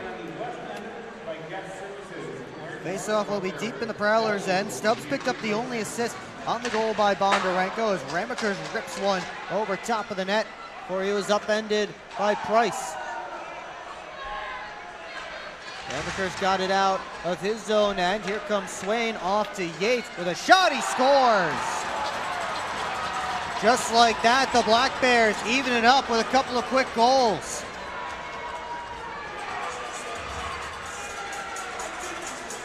And Gavin Yates gets the monkey off the back, ending his 6-game goal drought with his 22nd of the year, just finding some space on the short side.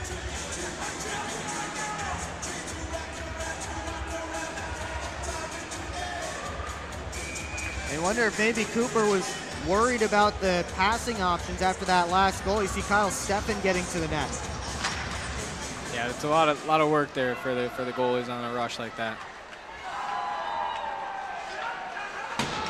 Stone hits the red line, goes off the backboards. Cooper will clamp the glove on top. We're right back to even. And also right back to the battling behind the net.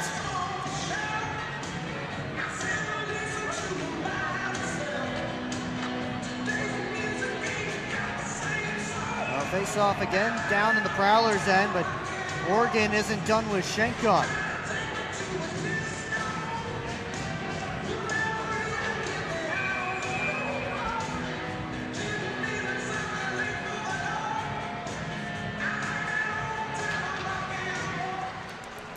.33 seconds between the Black Bears goals of game time. Of course, we had a media timeout during that as well, but and 2 quick goals from Binghamton. They're looking for more here. Sargis dancing in, save rebound. They score again.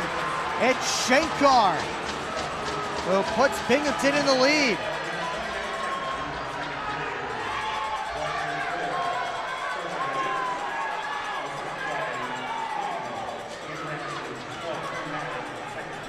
And the Black Bears, all of a sudden here in the second period, getting everything to go. The pass-off pad by Sargis, and Schenkar all by himself. Nobody picked him up. He picks up his 5th goal of the season. He scored twice in the Black Bears last game.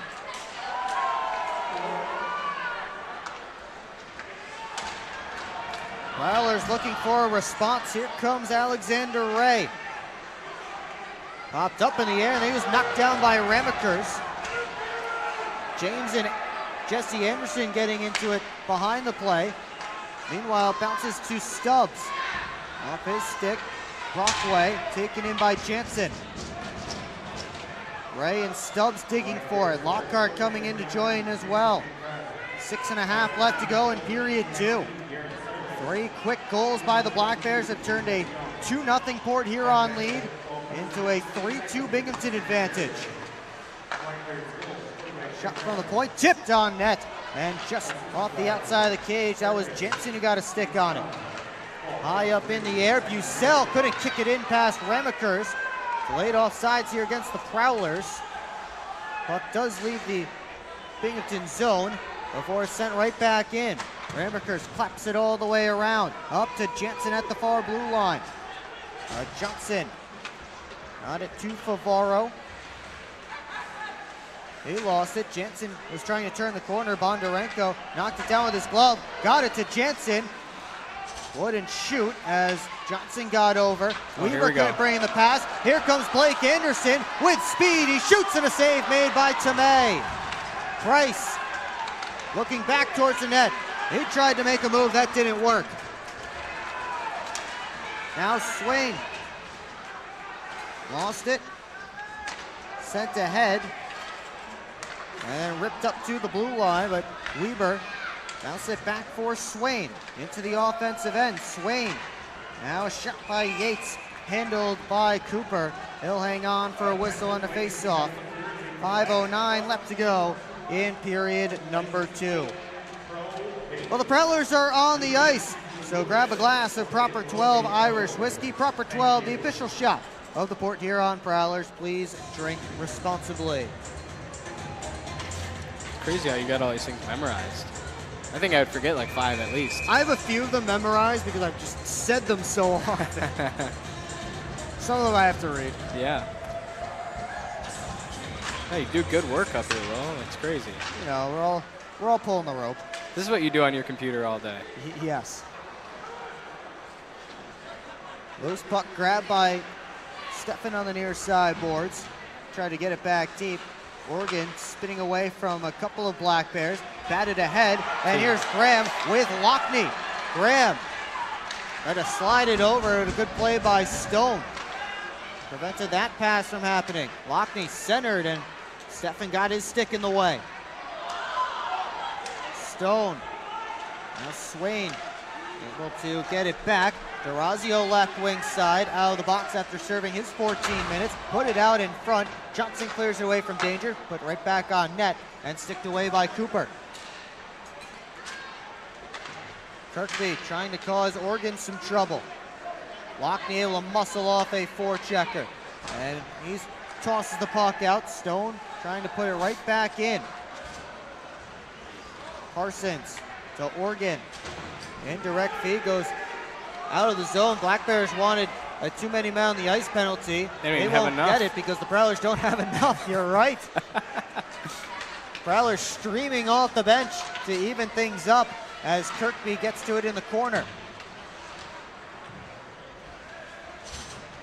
Ray digging away, along with Bucell. Shankar pulls it out, got it to the middle, Anderson alone, and he's shut down by Reed Cooper. Big. I think Shank, whatever his name is, I think he learned his lesson the first time. He took a nap. Yeah. And now Shankar is tied up with Ray. Things heating back up as Hakala and Sargis were getting into it. Now it's Lockhart's turn to get a piece of Shankar. Ray's lost his bucket. Brockway is heading to the penalty box. And it doesn't look like anybody else is going with him. That's surprising. 3:36 left to go in period 2. We'll have all the penalties when we come back on the PHP Network. SMR Automotive Systems is part of the Motherson Group and a proud community sponsor of the Port Huron Prowlers. We are one of the largest manufacturers of rear-view mirrors for passenger vehicles in the world, with local plants in Port Huron and Marysville. We strive to support our local communities and have positions available for various abilities and experience. Find out more about who we are at smr-automotive.com.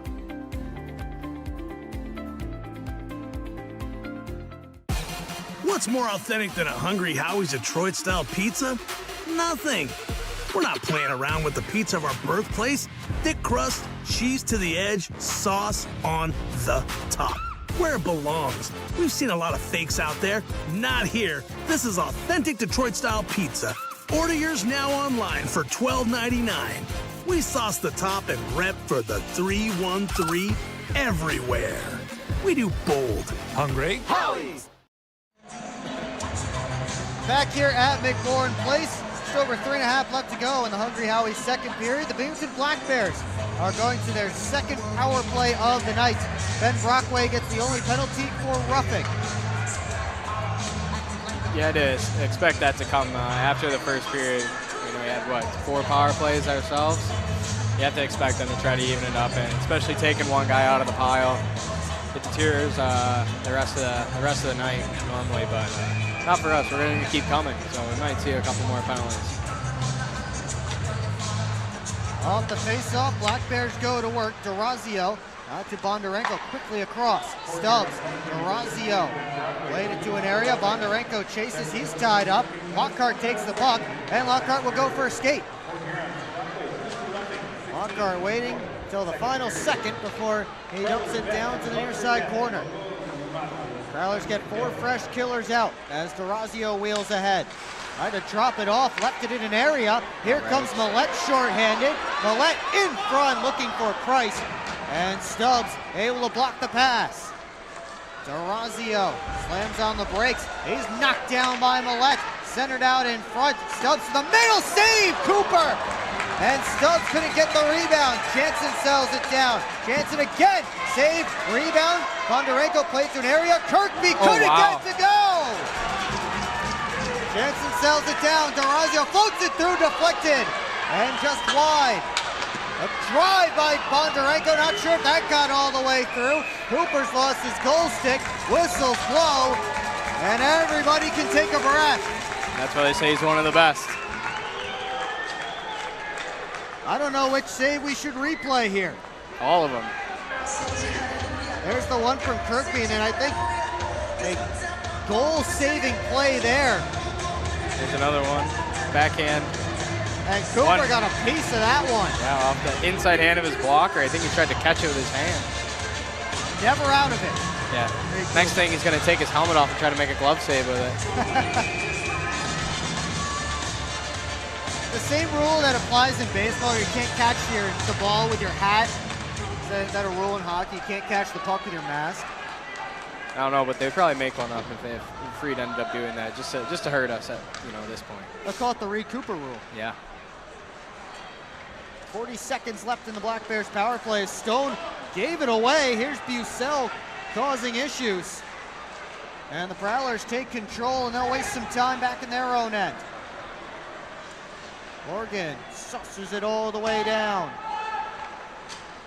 Stone turns up ice. Steffen all the way across. Yates skates into it. Yates wheeling around the net. Dropped it off for Steffen. Up to the line. Stone couldn't keep it in. Final 10 seconds ticking off of Brockway's penalty. Ramekers gets in with numbers. Ramekers to the net. Steffen denied by Reed Cooper. Prowlers may have gotten caught in a change there as 3 Black Bears were heading towards Reed Cooper unimpeded. Yeah, and I'll say it again. That's why he's one of the best. He's a back wall, that guy back there. He does a lot for us. Game in and game out, It was Kyle Steffen who had the opportunity. Cooper was able to stop. Bondarenko, quick shot right off the faceoff. Comes out to Brockway. Out of the box. Brockway stopped by Tomei. I say he scored a goal like that in practice the other day. There's Hakala with a rip. Tomei knocked it down, and he got the glove on top.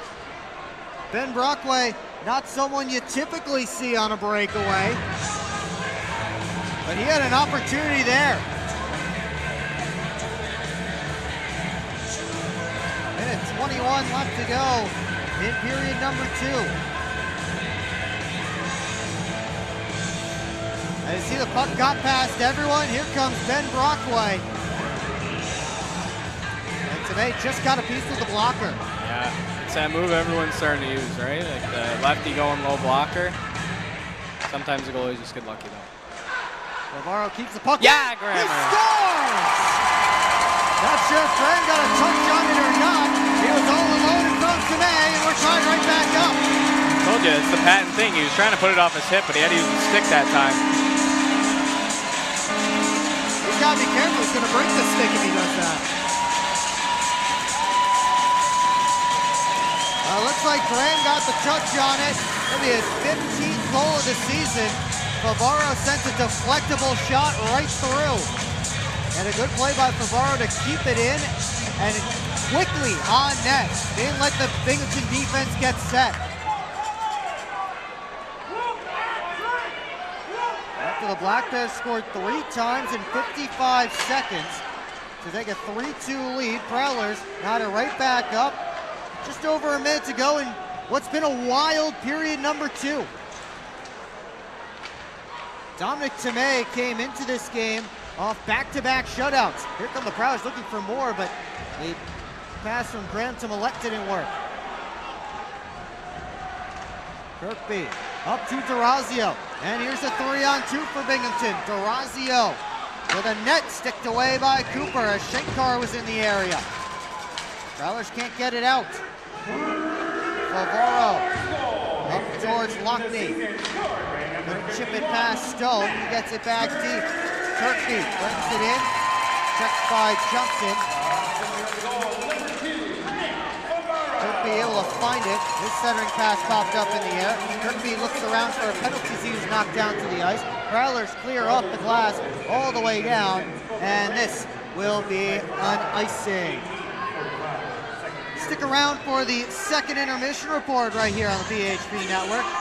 Highlights and analysis from the first 40 minutes of play. We'll take a look at the Prowlers' upcoming schedule, out-of-town scores, and much more. That's coming up right here on the PHP Network. There's 16.3 seconds left in period number 2. Austin Federley, what a period it has been. Yeah, scoring affair. This looks like the old Fed. And we're looking for one more. Millette looked at the clock. He's got Lockney, and a glove save by Tomei.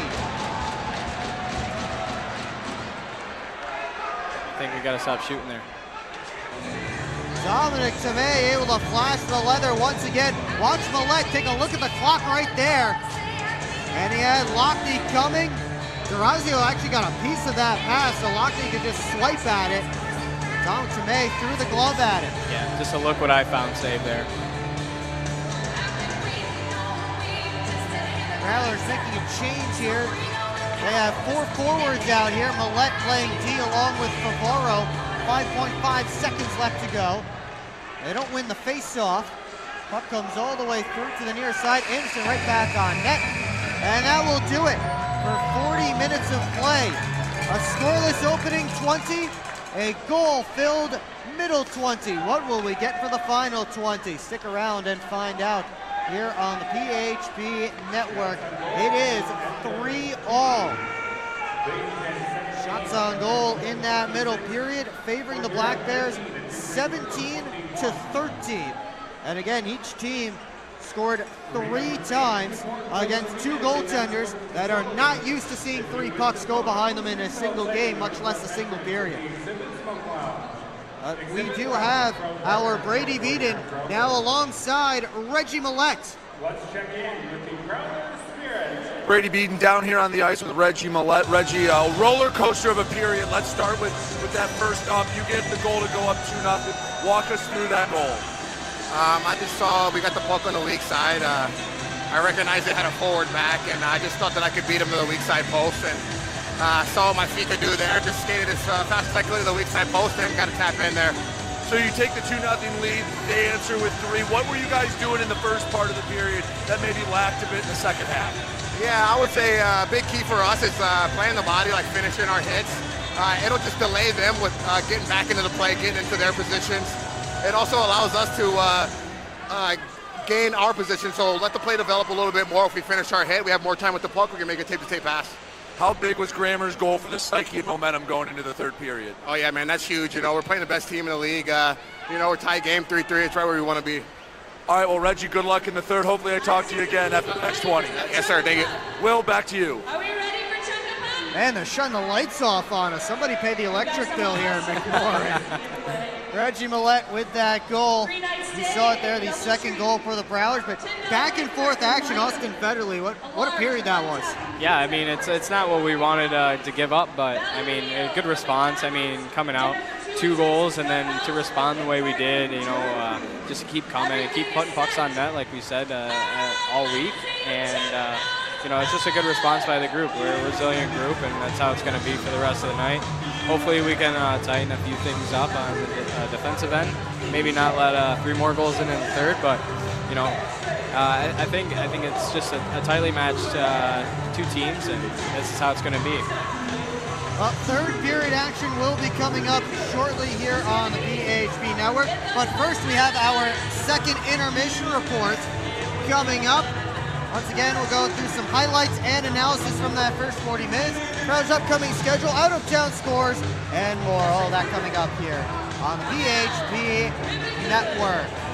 Thank you, Austin Federley, for joining me for this second period of action. And it seems like every time I bring a Prowlers player up here, we get a lot of goals. So I guess that keeps on going. Yeah, thanks for having me, Will. I'm gonna step out so we don't get any more scold against us. He is Austin Federley as we get set for this second intermission.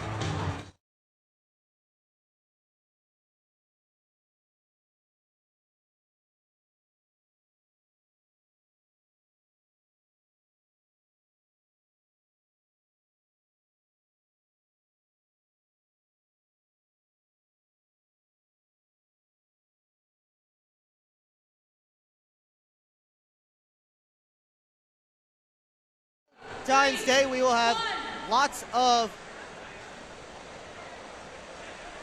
We'll be right back here on the PHP Network. Come on, guys, hop in. We're not getting in that thing. That thing's gross. Yeah, I wore my nice pants today. This thing could use a detail. Well, I don't know. Do you know anybody who could detail a boat?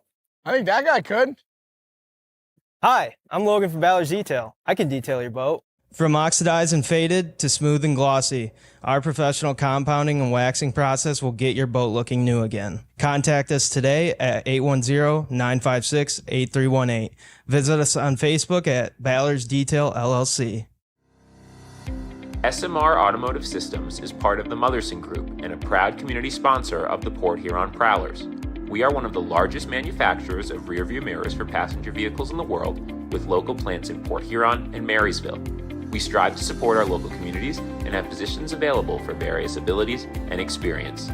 Find out more about who we are at smr-automotive.com. Hello, I'm home.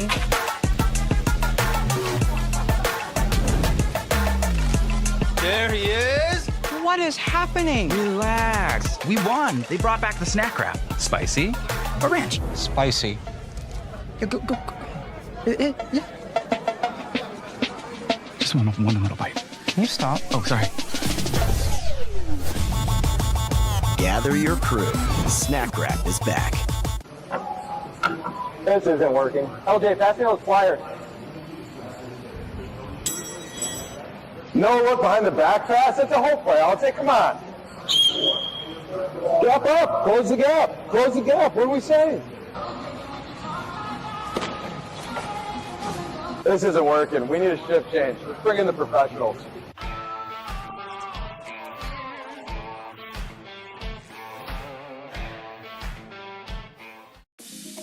Head over to the Birchwood Mall for your shopping and entertainment needs. Hop on the carousel, shoot some hoops, or visit some of their great stores such as Gerlach's Woodworks, where they specialize in handcrafted wooden decorations.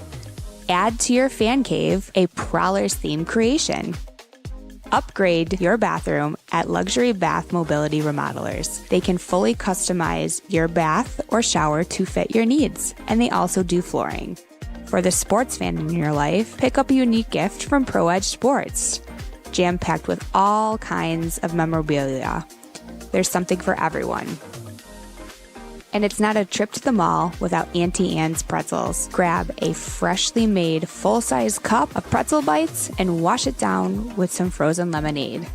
At the Birchwood Mall, you can find this and more. Visit them on 24th Ave in Fort Gratiot.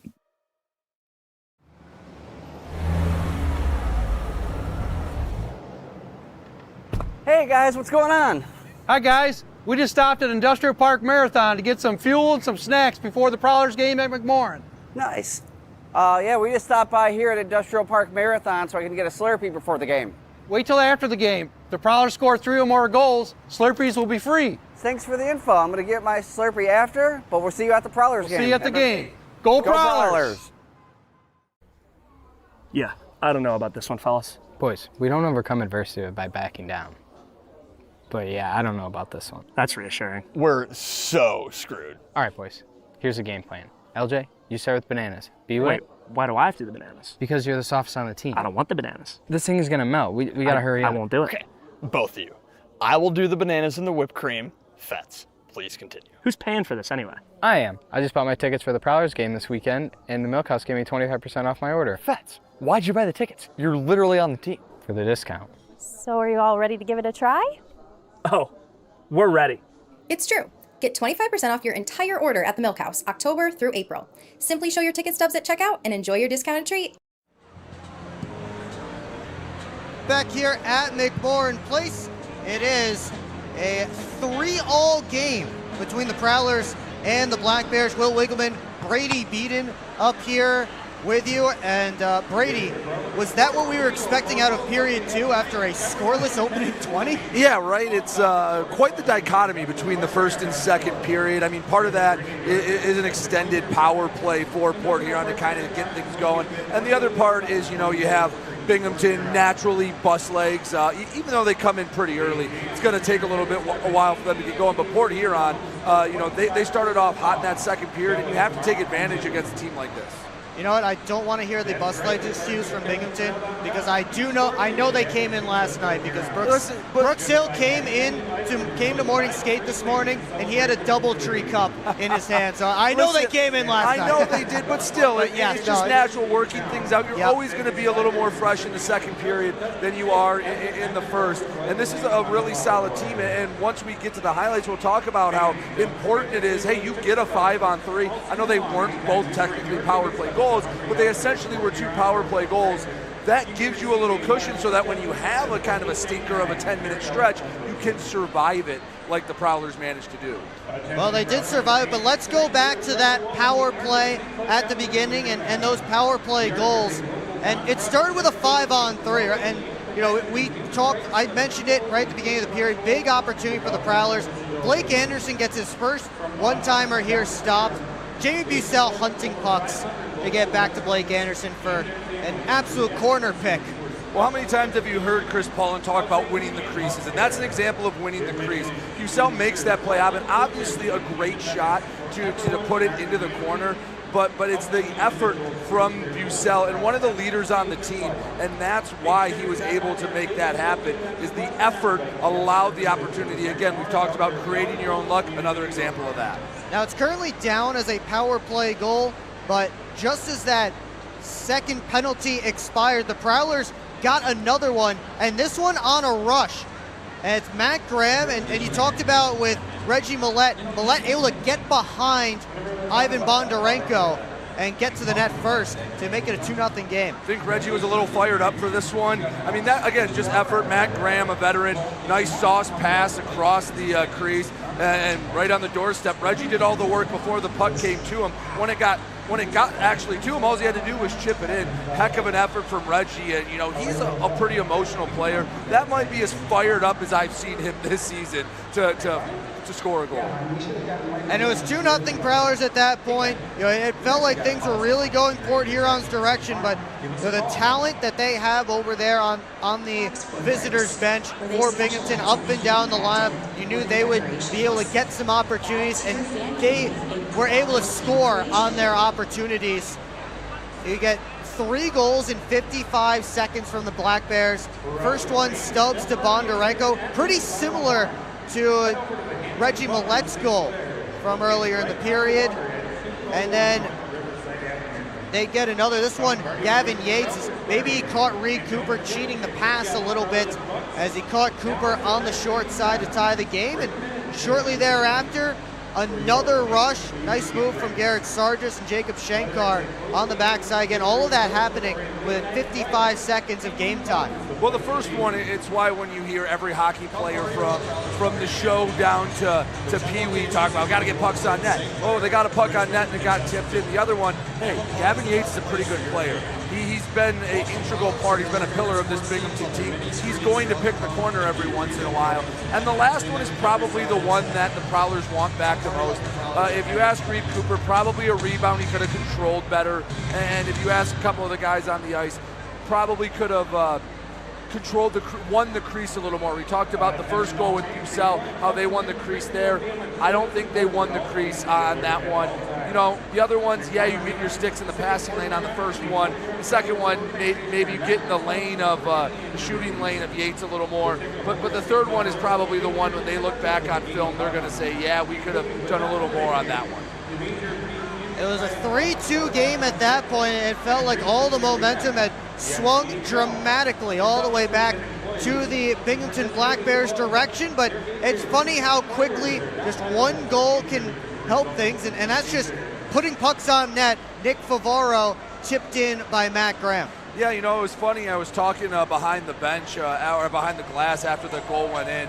I'd love to see a heat map of all of Graham's 15 goals this year. I have to imagine it looks like a center in basketball, just all around the crease. Maybe one in the slot. But no, it goes to Matt Graham works very smartly. He knows, he's been around the game long enough that you don't have to dangle by 2 guys. Get yourself in front of the crease, get a piece of the puck, and good things will happen. And you were right, the momentum. You could feel it in the arena on the bench. It was like they were tight. It was, oh man. You know, I thought the penalty they took after going down 3-2 was a bit of a frustration penalty. And that one was kind of like the, guys, We're fine. We're only down a goal. Relax. And you could almost hear it in Reggie's voice when he talked to me. He was like, man, you know, that was the one that settled it, because now it's just straight up 20 minutes to decide who's going to get this win. Should be a great final 20 minutes here from McMorran Place. The top two teams in the Empire Division, sure, they're separated by about 30 points, but still the top two teams in the Empire Division battling it out, and a potential future playoff matchup here in February.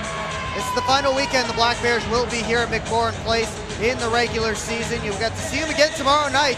Get your tickets, phprowlers.com/tickets. We have some great giveaways going on tomorrow at McMorran Place. We'll have Coughlin Jewelers is giving away a necklace. If that's not an excuse to go get your special someone to come out, honey, come to the game. I can win you a necklace. Come on now. So how that's going to work, the first 50 ladies who spent $10 in the Prowlers team store tomorrow night, they will get entered, and during the second intermission, they will come out and they will play a game on the ice for the necklace. All 50 participants will get a $25 gift card to Coughlin Jewelers, but they will play the game, and the last player standing, the last girl standing, maybe the one with the fewest bruises, will get the necklace. So to nutshell what you're saying, you come here, you only have to spend $10 in the team store, and automatically, if you're one of the first, 50 you said, you get $25 at Coughlin Jewelers, so already you're back, and you get a chance to win a necklace.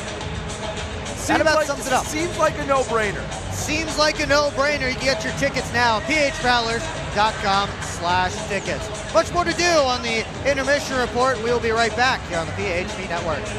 Welcome to the new era of Prowlers hockey. New owner, new store, new horn, fire, projectors on the ice. Yeah, this isn't your dad's McMorran experience. This is Prowlers hockey. Get your tickets for the show now at phprowlers.com/tickets. Keep up with your Prowlers all season long on social media. Follow us on Facebook at the Port Huron Prowlers, Instagram at PH Prowlers, and Twitter at PH Prowlers. And you can find more information on our website, phprowlers.com. On Prowlers hockey is presented by shot.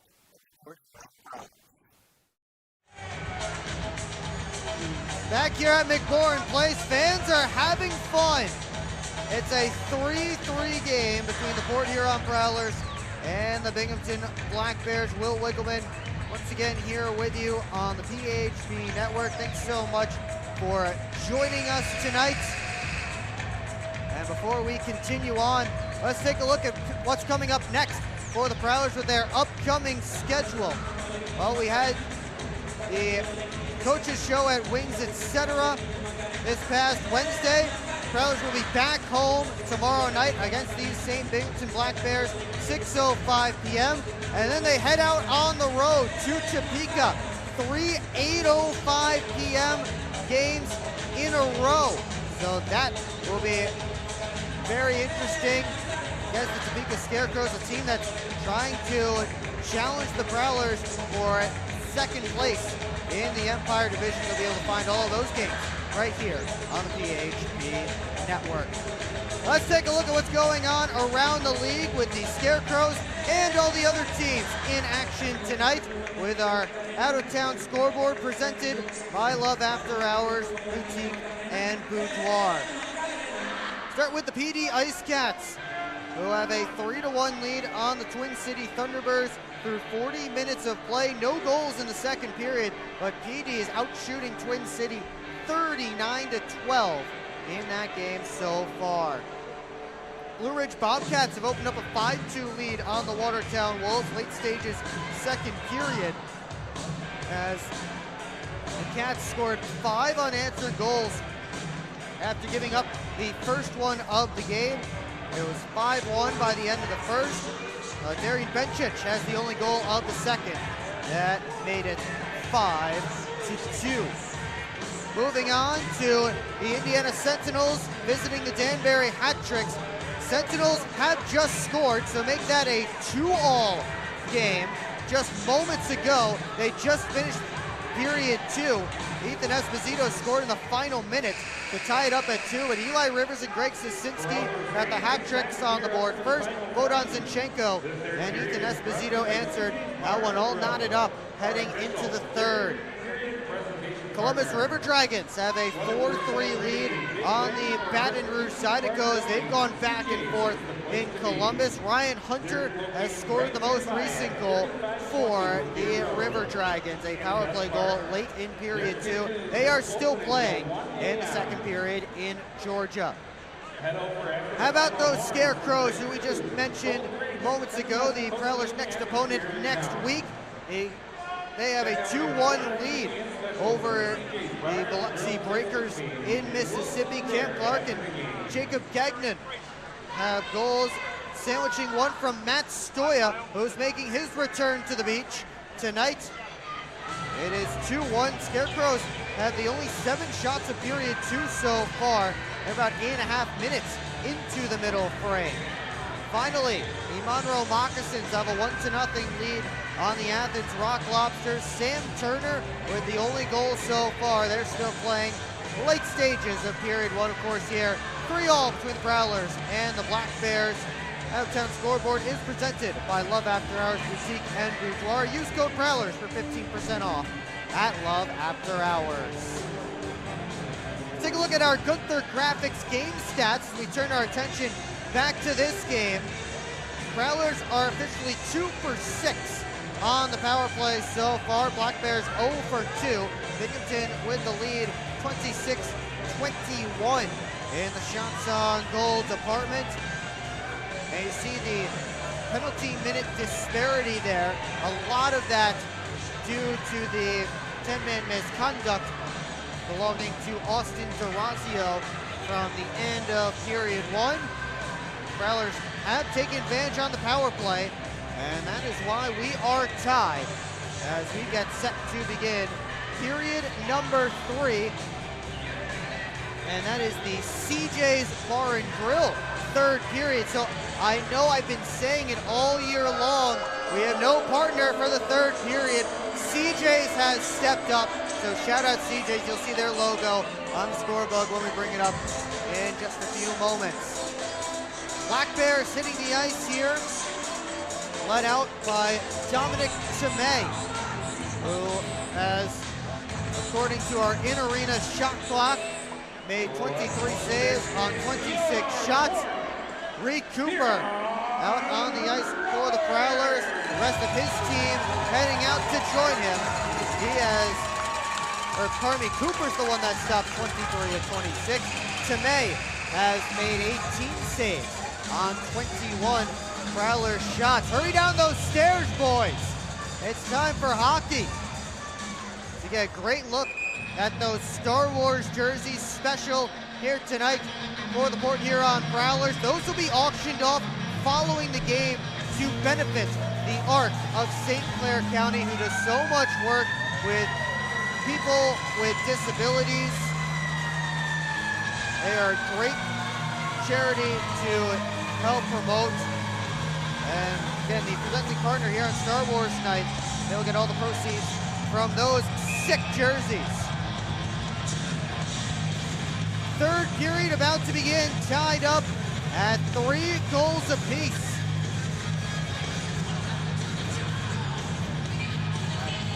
Who will find the next goal? Will it be in this third period?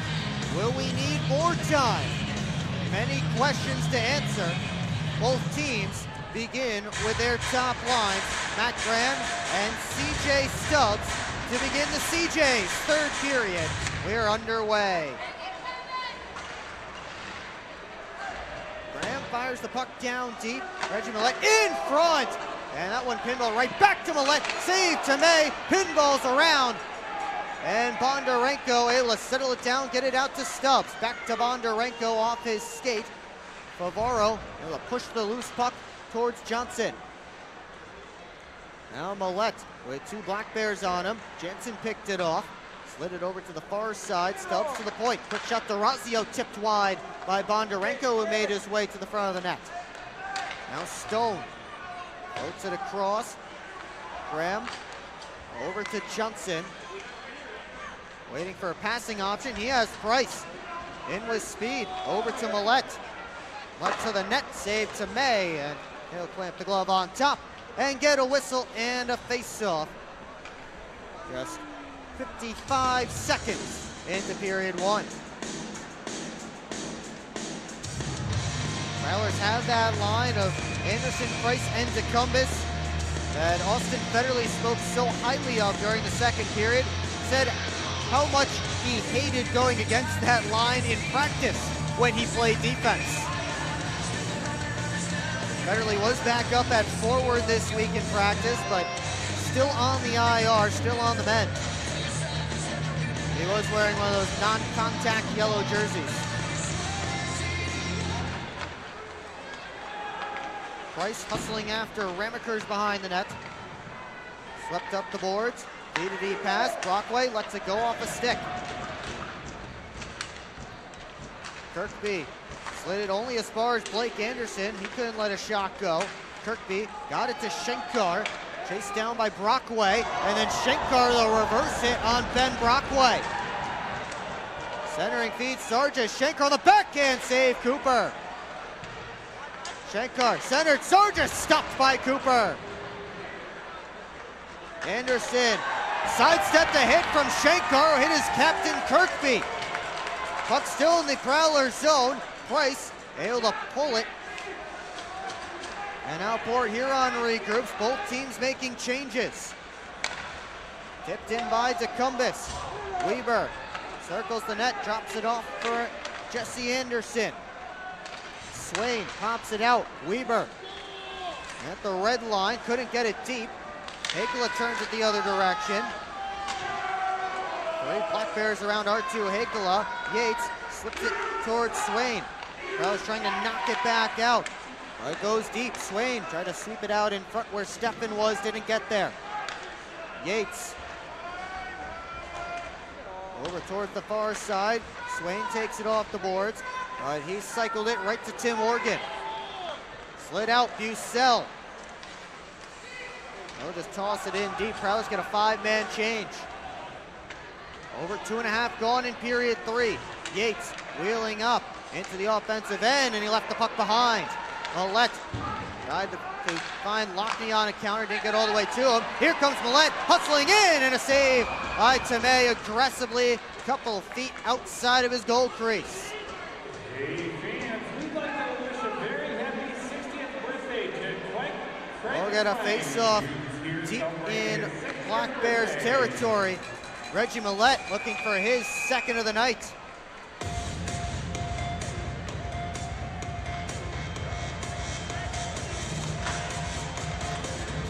Off this face-off, Stone got it up to Jensen.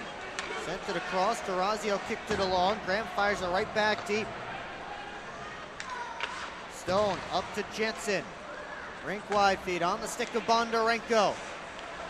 Tried to hand it off for Durazio, came back to Bondarenko. And to sky it in, Johnson round to Favaro. Now Bondarenko let it go through. Durazio shot deflected on the way. That broke Lockney's stick. Here comes Blake Anderson 1-on-2. Anderson cuts across the middle of the ice. Finally took a hit from Jansen. Durazio left wing side. Blew a tire. Comes the Stubbs straight away, looking for Durazio. Hopped over his stick, and then Brockway knocked down by Durazio. Rough couple of shifts for Ben Brockway here. Stubbs trying to control that puck, couldn't do it. Anderson able to toss it out. Durazio, watched by DeCumbis. Floats it on to Bondarenko. Near side, Kirkby brings it in. Kirkby drops the shoulder. Try to put it in front. Prowlers get it off the glass, only as far as Sargis. Kirkby looking for a centering feed off of Cooper's stick. And the Black Bears regrouping again at center, reloading for another rush. Sargis trying to muscle off Blake Anderson. Kirkby put it out in front off of Lockhart. He swipes it off the glass and out.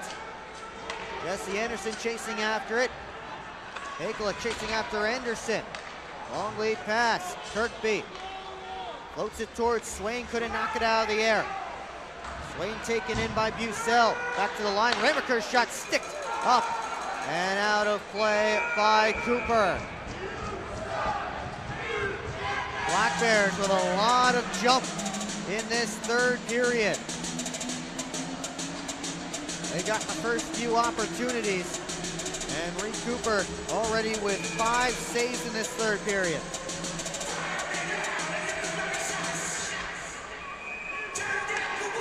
Face-off coming to Cooper's left.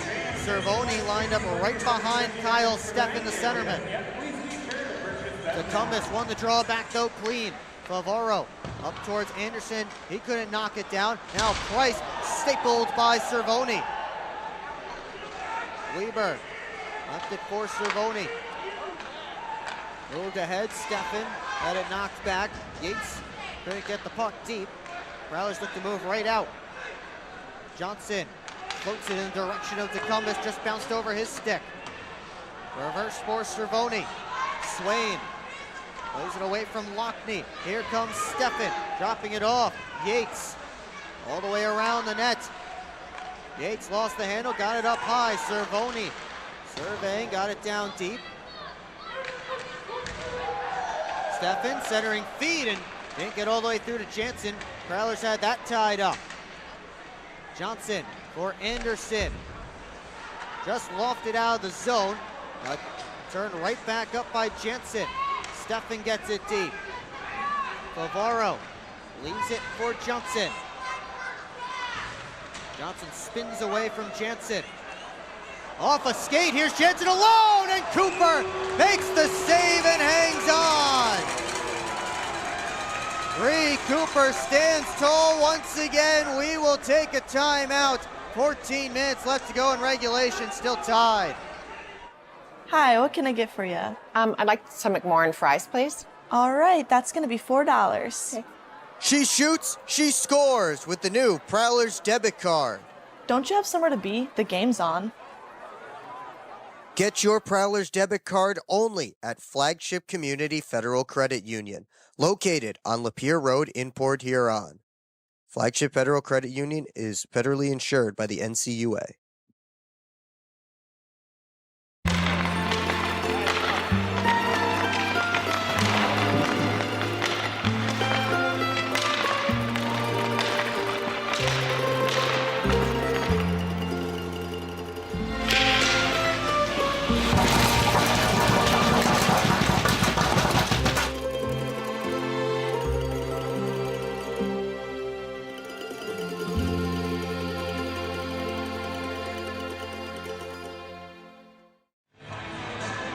Back here in Port Huron, lots of lightsabers in the crowd on Star Wars night, as the Prowlers and Black Bears are battling to the very end. How about the dance moves from the fans here in Port Huron? 3-all, 14 minutes left to go in regulation. Alex Johnson this time, a safe pass up to Millette. Tomei stops it behind his cage, sent it right back up where it came from. It got to Bondarenko. Stone for DeRazio straight away, and the Black Bears offsides at the line as Jensen got a little too quick into the offensive zone.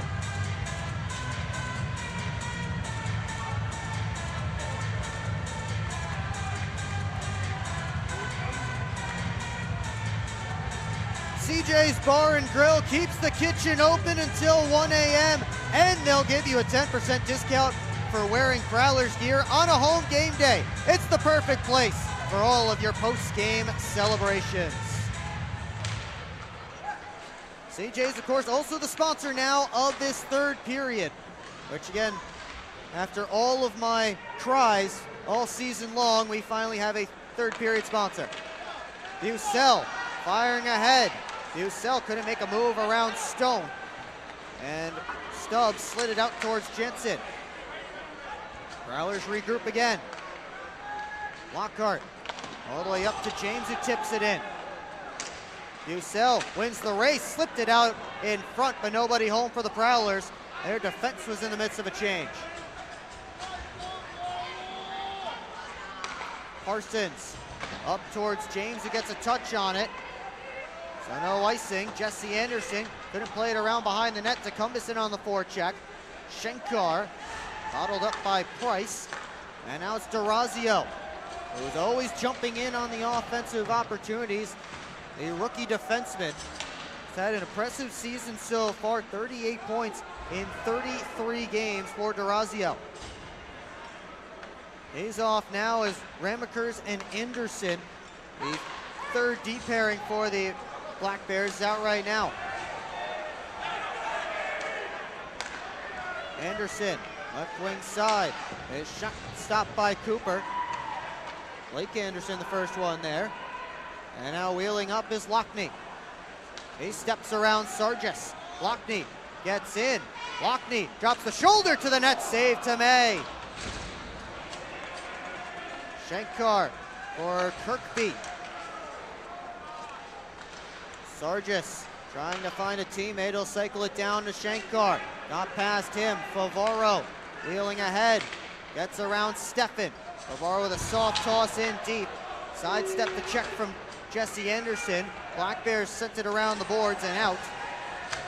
Favaro tripped over the blue line away from the play. Meanwhile, Steffen looked like he may have iced the puck, but he did not. Favaro off the boards and ahead. Weber couldn't find Cervoni. Now Weber all the way up, taken away by Bucell at center, but a penalty called against Artu Hakel as he took down Dan Weber. And the Black Bears will have a power play with 11:17 to go in regulation. A big opportunity here for Binghamton.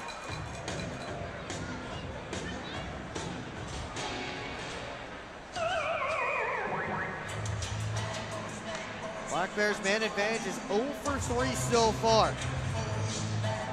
All three of the Binghamton goals came in a 55-second span back in the second period, at a time when the Prowlers had a 2-0 lead after 2 quick goals at the beginning of that period. Here's DeRazio walking the blue line for Stubbs. Slap pass down low. Kirkby tried to pass it out in front. Battled for in the crease. They try and dig it free, and finally Cooper finds it with the glove and clamps it on top.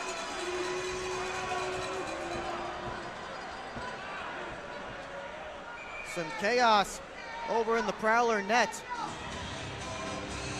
after Tyson Kirkby tried to wheel the puck right in front.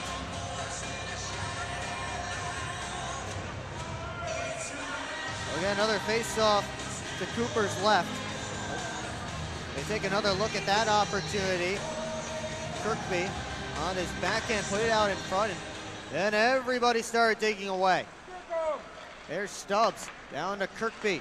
Back to Stubbs on the half wall. Out to the top, DeRazio, Bondarenko, Stubbs in front, looking for Kirkby, who had his stick down right at the crease. Cooper's down and out. The Black Bears don't shoot. Instead, Stubbs missed the pass. DeRazio wheeling in. Had to drop it off. Here's Stubbs, touch pass to nobody. DeRazio gets to it. Up to Kirkby. Black Bears set back up. Kirkby all the way across. Bondarenko couldn't bring in that pass cleanly. DeRazio straight away. Stubbs centering feed, and Cooper has that one as Kirkby got a touch on it, and now everybody's getting involved again.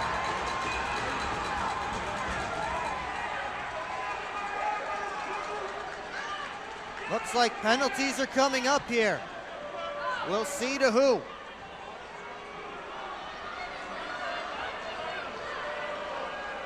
Looks like Ivan Bondarenko is going to the sin bin, and he may be the only one.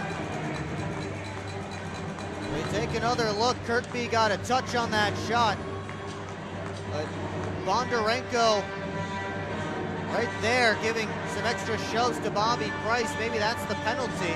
Those two were battling, and then Bondarenko tackled Price right on top of Cooper. Cooper's actually having a word with Prowlers trainer Bridget Smith at the moment.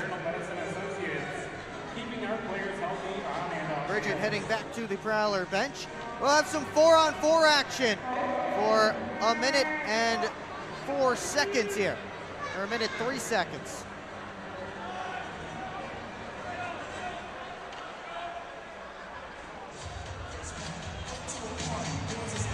Prowlers send out Price, Anderson, Favaro, and Parsons.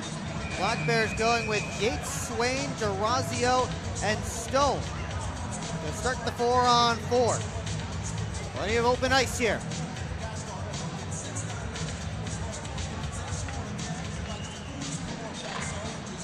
Hard face-off win from Anderson. Shot deflected and hit the crossbar. Second crossbar of the game for the Prowlers. Blake Anderson redirected the shot from Nick Favaro, and it just clanked off the iron. Stone heading back to it in his zone end. Anderson chasing him. Stone reverses for Swain.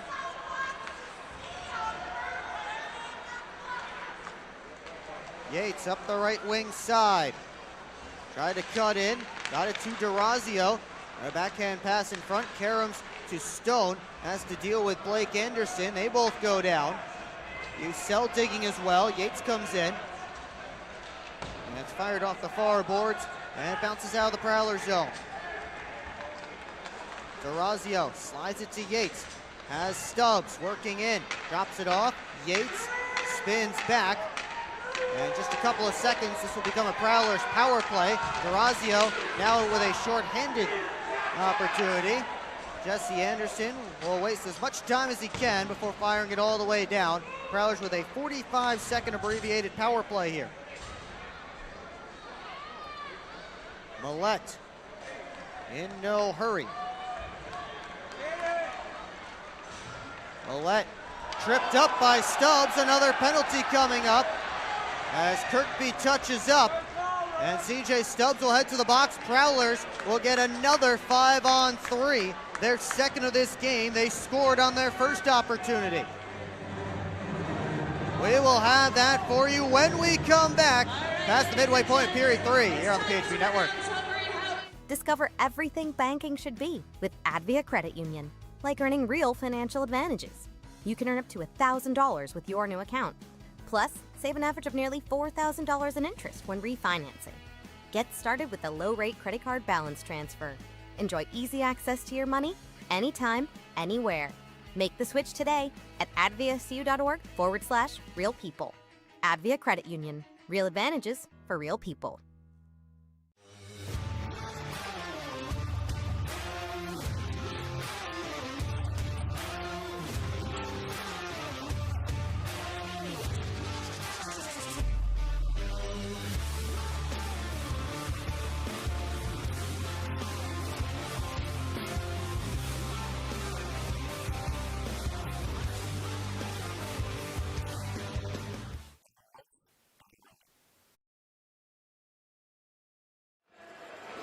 Back here on the PHP Network, Brady Beaton here with you ringside. 8:48 to go, 3-3 game. And I know Will's talked about it. This is a big game.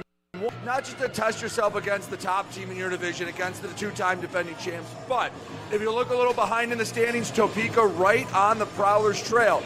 On Sunday, they play Monroe. From there on out, the only team they play that's above 6th in their respective division, the Prowlers. So Topeka has a very soft schedule down the stretch. Any points the Prowlers can get from this weekend will loom large. Hopefully they can get 3 with the last 9 minutes. Will, back to you. Thank you, Brady. And I was talking about with some of the Prowlers players last weekend when Topeka was facing Blue Ridge, and those two teams, of course, neck and neck in the standings in the Empire. But who do you want to win those games? And a split certainly was the ideal option for the Prowlers, but you have more opportunities here the rest of the season to beat the Scarecrows than you do the Bobcats. You do not see the Blue Ridge Bobcats again this year, so those two ended up splitting the weekend. In Topeka, here's a chance for the Prowlers. Ucell fakes the drive, goes over to Favaro. Favaro shot missed on the short side, Karams all the way down. Scarecrows are in Biloxi tonight, as they were last night. And then, as Brady mentioned, they will take on the Monroe Moccasins on Sunday. That is a rescheduled game after some weather issues. There's a beautiful move from Reggie Millette, and he ran into Austin D'Orazio as he dumped it deep. Puck grabbed by D'Orazio. He floats it all the way down on Cooper. Got to be careful with those long dumps on net. Brendan Colgan of the Watertown Wolves learned that a couple of weeks ago as Brian Parsons set the game winner past him from center ice. Bryce wheels ahead into the offensive zone. Bryce lost the handle. D'Orazio gets to it, and he clears. Not much doing on this power play for the Prowlers. 20 seconds left to go on it. Graham towards Blake Anderson, chips it in deep. Anderson getting to it along with D'Orazio. Battled for, only as far as Parsons at the line, he rips it off the back glass. Graham working down low, trying to bank it off of Tomei, ended up in the far corner. Subs out of the box right where that puck was. Parsons able to get it back to Oregon. Back to 5-on-5. 6.5 left to go.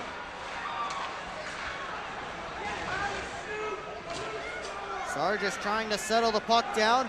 He'll move up ice. To the left wing side, Stubbs had it knocked off his stick. And now Parsons. With plenty of skating room, he'll start it up. Heikkila gets it deep. Cervoni took a hit from James. Now up comes Yates. Cuts in. Yates to the red line. He gets it down and around. Steffen and Brockway come together. James skates the puck out. The left wing side. Got it deep as Yates came back on him. Lockhart had it jump over his stick. Brockway hustling back along with Steffen. Loose puck back to Ben Brockway. And he just gets it out off the glass. Cross corner dump by Jesse Anderson. Flagged down by Lockhart. Anderson has it in his skates. Plays it up to Steffen. And now Brockway back forward once more. Brockway lost it in his skates for a moment. Able to work it to Lockhart. Lockhart's pass off of Millette's stick. Shankar couldn't bring in the feed cleanly from Jesse Anderson, and he did sidestep the hit from Reggie Millette though. Lockhart ahead towards Millette, got a stick on it as the puck went deep. Now it's Sargis in with speed, had it knocked off his stick. Sargis back on it, curls back. Jesse Anderson, a knuckler right into Cooper's glove. He'll hang on. And we get some more pushing and shoving.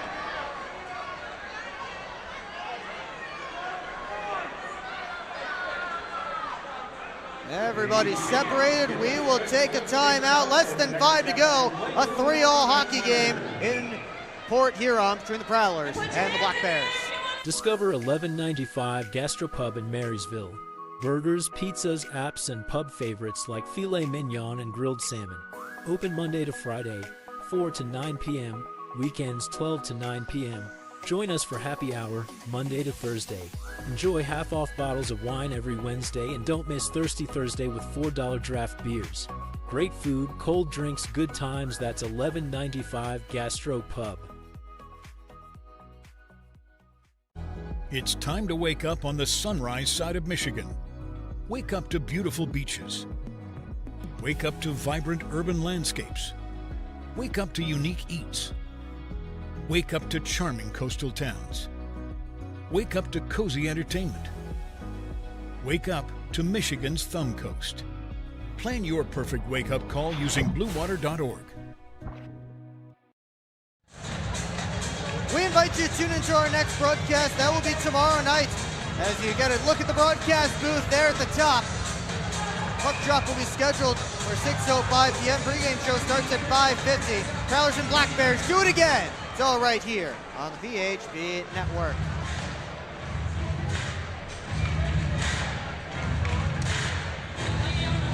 Got a big setup here on the VHB Network. so much help here. Up this face-off. Up goes all the way around to Razio. Brings it in. Shankar moves along to Sargis, who gets it deep. Bucell ahead. Kept back in by Stone. Sargis fired all the way across. Cut off by Bucell. Starts to move up the other direction. Now it's Sargis back in. Tried to dangle around Oregon, but forgot the puck. And Oregon hit hard by Shankar. Puck comes out to Parsons. He shoots and a glove save made by Tomei. And now D'Orazio and Stone want to have a word with James, as does Jacob Shankar. 5-0-7-6-4. Again, that's ticket number 7. Ryan Parsons able to step into that rush shot. Tomei got that glove out to make the save. His glove hand has been busy. Don't forget, fans, if you want a chance to snag one of these Star Wars jerseys, catch us over in section 16, 18, and 20. Tonight's postgame Face jersey off auction. to Tomei's right. Johnson, a rip, missed wide. Bondarenko, lost it to Graham. Jesse Anderson recollects for the Black Bears. Got it to Jensen.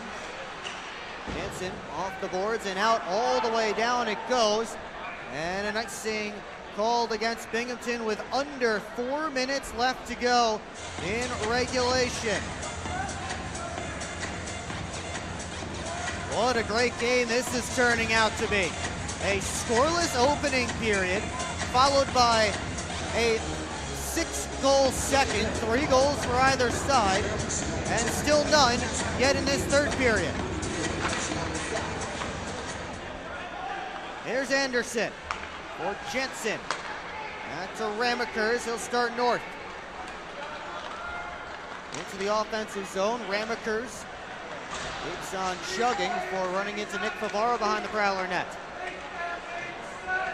Bondarenko pulls it out of the scrum. Let it bounce it to the point. Stubbs didn't bring it in cleanly. Got all the way through to the cage before Graham cut it off.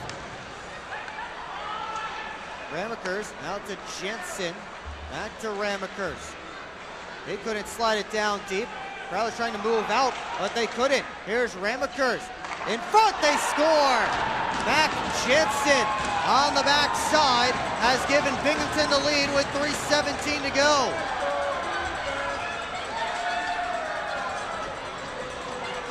Boy, the Prowlers couldn't get the puck out. And the Black Bears ended up with an odd man opportunity down low as the Port Huron forward started up ice. Jansen into an empty net for his 26th of the year.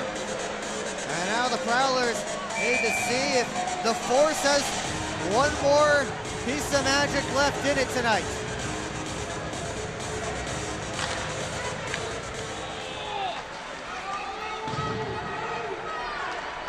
Lockhart ahead towards Anderson. That's Blake Anderson. Now Brockway for Lockhart. Long lead pass cut off by D'Orazio. Up comes Swain, stick handling in. D'Orazio back to Stone. Tipped in by Yates. And now it's Lockhart. Plays it up the near side boards. DeCumbus and Yates tie up. Now it's Steffen behind the net. Try to feed it out in front. It's in some skates. Battled around. Popped up in the air. Still right in front of the Prowler crease. And now Yates has it in the corner. Up to Stone on goal. Didn't get all the way through. Blocked by traffic. Swain the first one on it. Black Bears wasting precious time as they lead by a goal. Prowlers hoping to tie here. Blake Anderson behind the net. He steps out. Port Huron in the midst of a change. Anderson starts to move up. Right wing side to Ray. Tried to slip past D'Orazio, who went down. He may have gotten a stick up high. He was looking for a penalty that he won't get. D'Orazio now on the puck, skates out. Left wing side, D'Orazio couldn't dangle through. Hakala tied up with Shankar. Hakala then runs into Sargis. Loose puck. Who wants it? And it's Parsons who gets it up to Hakala. D'Orazio back to Jesse Anderson. Late pass off a stick. 90 seconds left to go in regulation. We'll keep an eye on Reed Cooper. Black Bears with a 1-goal lead. Oregon quickly up. Prowlers able to gain the offensive blue line. Cooper stays put though as Binghamton on it. Ramaker's tossed it out. So I'm bouncing and skipping all the way down. And no icing called here. Favaro chipped it ahead. Lockney will slide to Graham. Now Favaro right down Main Street. Favaro moves to the outside. And his centering pass knocked away by a Binghamton stick. Under a minute to go. And the Prowlers still trailing by a goal. They can't get Cooper out of the net. Johnson lost it. Stubbs trying to push through. He's upended. Here comes Graham. Cooper heading towards the Prowler bench. The Port Huron net is empty. Extra attacker on. Graham couldn't cycle it deep. Stone takes a look. High flip out, glove down by Johnson. 23 seconds left to go. Johnson fires it back around. Millette couldn't keep it in at the line. 15 seconds left. Prowlers need to hurry. But Favaro couldn't get it ahead. Here's Jensen to the empty net, and he seals it. And Tyson Kirkby is very excited about that empty net goal.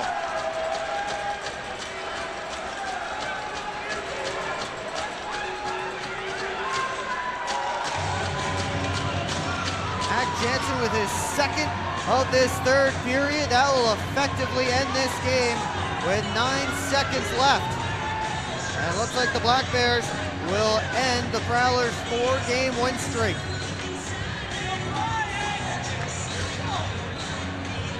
That sends the fans to the exits as Stephan and Bucell will draw.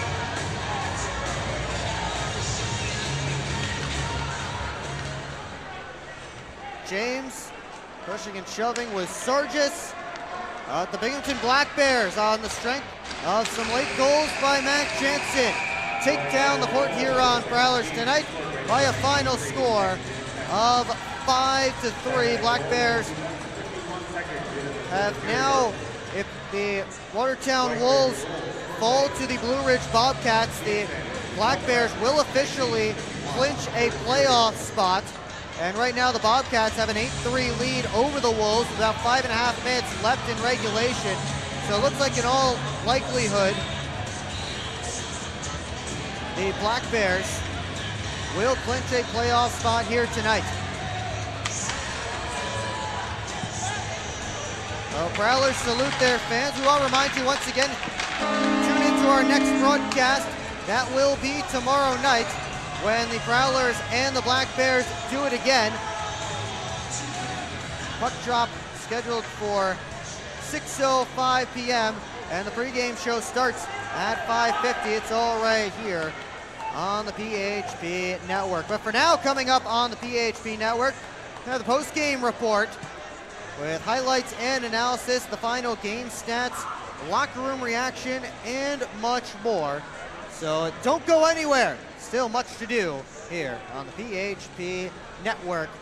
And as the players from both sides come together to pray at center ice, we will step aside before beginning a postgame show. Are you sick of asking somebody else to live your own life? I'm Josh with the Franchise Guys.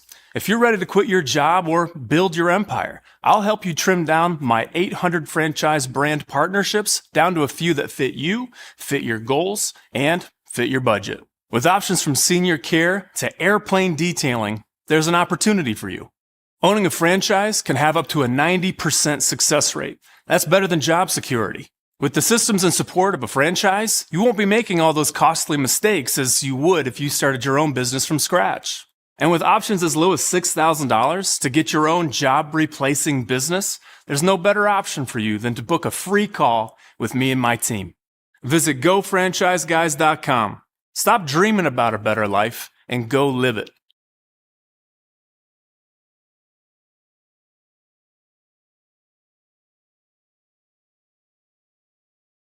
Come party where the Prowlers party at Hamlin Pub.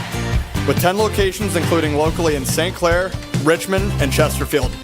Hamlin Pub is the best place for your hangout. Watch the Prowlers or your other favorite sports teams on their mini screens throughout the pub and get your weekend going with live entertainment every Friday and Saturday. Come party like the Prowlers at Hamlin Pub.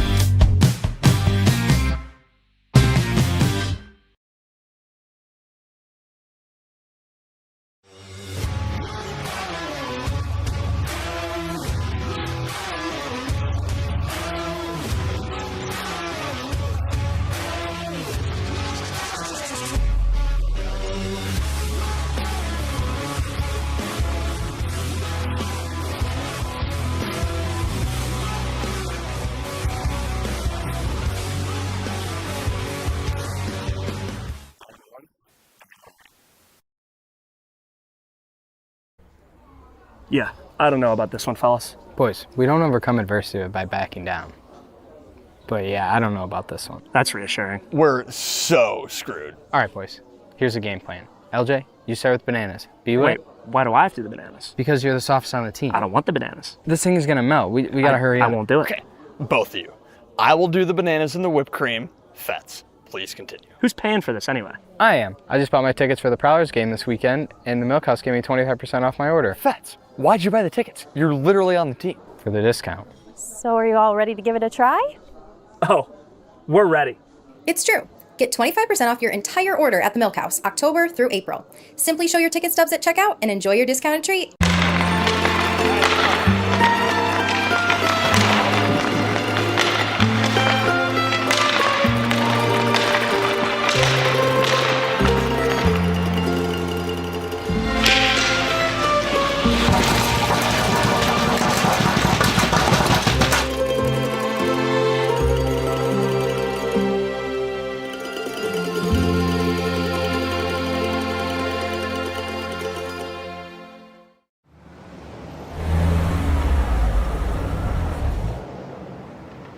Hey guys, what's going on? Hi guys, we just stopped at Industrial Park Marathon to get some fuel and some snacks before the Prowlers game at McMorran. Nice. Yeah, we just stopped by here at Industrial Park Marathon so I can get a Slurpee before the game. Wait till after the game. If the Prowlers score 3 or more goals, Slurpees will be free. Thanks for the info. I'm going to get my Slurpee after, but we'll see you at the Prowlers game. See you at the game. Go Prowlers! Back here at McMorran Place, Prowlers fall tonight to the Binghamton Black Bears by a final score of 5-3 on Star Wars night. You may be able to see those fans over on the far side of the rink getting set for the post-game jersey auction. Those awesome Star Wars themed jerseys will be auctioned off, and the proceeds will go to the Arc of St. Clair County, a great cause. They do a lot of work for people with disabilities. So that getting underway here at McMorran Place. We're going to get the post-game show underway here on the PHP Network. As we start to go back through this game from the top, oh yeah, two of the best goalies in the FPHL going at it, Reed Cooper and Dominic Tomei. After a scoreless opening period, Prowlers got a 5-on-3 to begin the second, and there's Blake Anderson opening the scoring. His first shot got stopped by Tomei, but the Prowlers were able to hunt the pucks. It was Jamie Bucell who got it back to Anderson, and he ripped the shot top corner over Tomei's right shoulder. And the Prowlers had a 1-0 lead there, but they weren't done, because less than a minute later, here comes Matt Graham.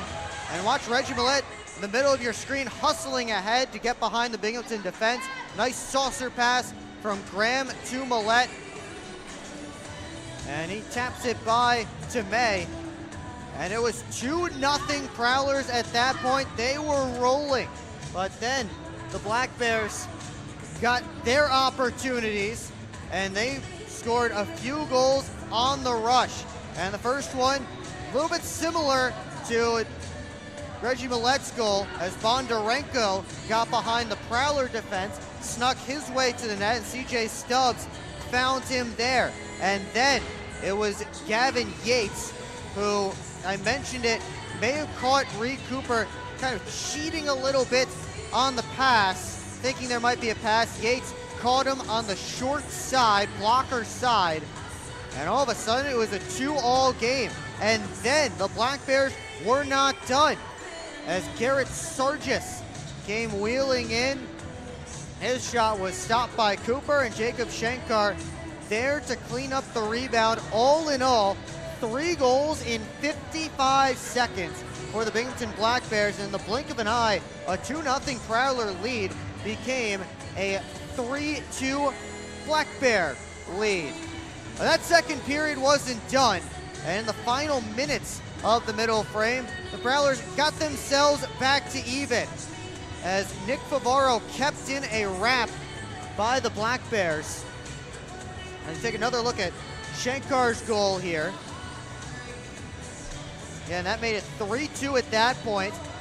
And watch Nick Favaro quickly to the net as he kept in the wrap around the boards from Jesse Anderson, and Matt Graham got a piece of it. Watch Graham, 51 right in front, get the deflection on that puck between the legs, and it was all tied up through 40 minutes of play. It was tied up for the first 16:43 of period 3.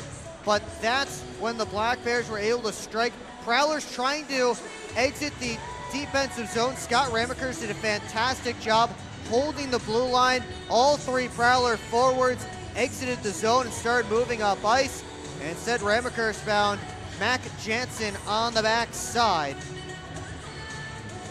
And Jansen picked up what would be the game-winning goal, his 26th of the year. He'd also hit the empty netter with 9 seconds left. And the Black Bears escape with the win. Here's a look at that empty netter past a couple of diving Prowlers. Let's take a look at the final game stats from this one. Our Gunther Graphics game stats. 39-28, the shots advantage for the Binghamton Black Bears. They get 4 past Reed Cooper, who had only given up 3 goals once over his previous 9 starts. Prowlers power play showed up tonight. They got 2-man advantage goals. And it's funny, you think of the Prowlers as a team that if they can play better at 5-on-5, that's kind of how they like to play their game. But instead, they used the special teams to get most of their goals tonight. And unfortunately for them, unable to beat the Black Bears at 5-on-5, as they fall tonight 5-3. From our Gunther Graphics game stats to our Gunther Graphics player of the game, and that is Matt Graham, who had a goal and an assist tonight. Graham picked up his 15th goal of the season and 18th assist, points number 32 and 33 this year. He extended his assist streak to 4 games. Of course, the third man who sits third in FPHL history in points, second in assists, 564 points now, and 387 helpers.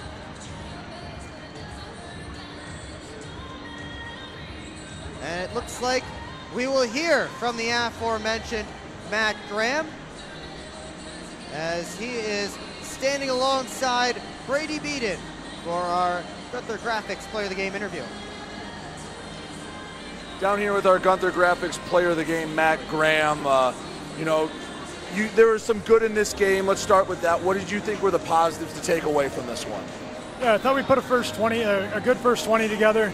I thought we fall asleep for 10 minutes in the second period, and that's kind of what ended up hurting us at the end. But a lot of good things to take away. A lot of things to work on and clean up as well too. It's not our best effort, so that's a positive. When we get a result like this, we're tied with 3-3 with 4 minutes left, and then let it slip away. So just got some things to clean up, and I think we'll readdress it tomorrow, and we'll show up tomorrow ready to work. Been around a long time. You've been on teams like the one you played that dominate night in and night out and have very few losses. What does it take to beat a team like that and pull out a win and get ready for a potential playoff series against that team like that? Yeah, heart, like a lot of heart, right? And then effort as well too. You know, just you got to want it more. You know, if teams like that get complacent, and you know, something that we can strive to be is a lot better and keep working and keep building, and that's something our group has. And I think, you know, there's a lot of good things, like I said, and I think our group's you know, continuing to build. We're at a good spot right now. We just got to continue to take those next steps and put together complete games. I mean, we still got what, a month and a half, 2 months for playoffs. So, you know, we don't want to peak yet anyways. We want to you know, start to build towards that, and I think we're putting the pieces in place. It's just a matter of execution now. Matt, I appreciate it. Thank you, and good luck tomorrow. Thank you. Will, back to you. Thank you, Brady. That was Prowlers head coach Matt Graham, and also our Gunther Graphics player of the game here tonight. Gunther Graphics, your go-to guy for logos, websites, and branding. We will take a timeout. When we come back, we will get our out-of-town scoreboard and check in with Prowlers associate head coach Chris Paul, and all of that coming up on the PHP Network postgame show.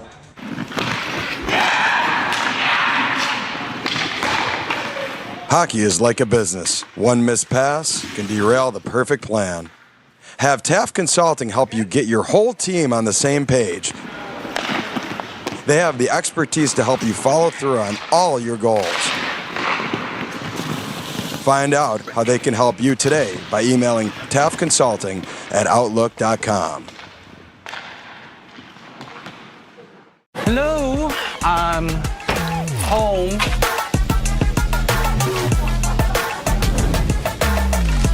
There he is. What is happening? Relax. We won. They brought back the snack wrap. Spicy or ranch? Spicy. Yeah, go. Yeah. Just one little bite. Can you stop? Oh, sorry. Gather your crew. Snack wrap is back. SMR Automotive Systems is part of the Motherson Group and a proud community sponsor of the Port Huron Prowlers. We are one of the largest manufacturers of rearview mirrors for passenger vehicles in the world, with local plants in Port Huron and Marysville. We strive to support our local communities and have positions available for various abilities and experience. Find out more about who we are at smr-automotive.com.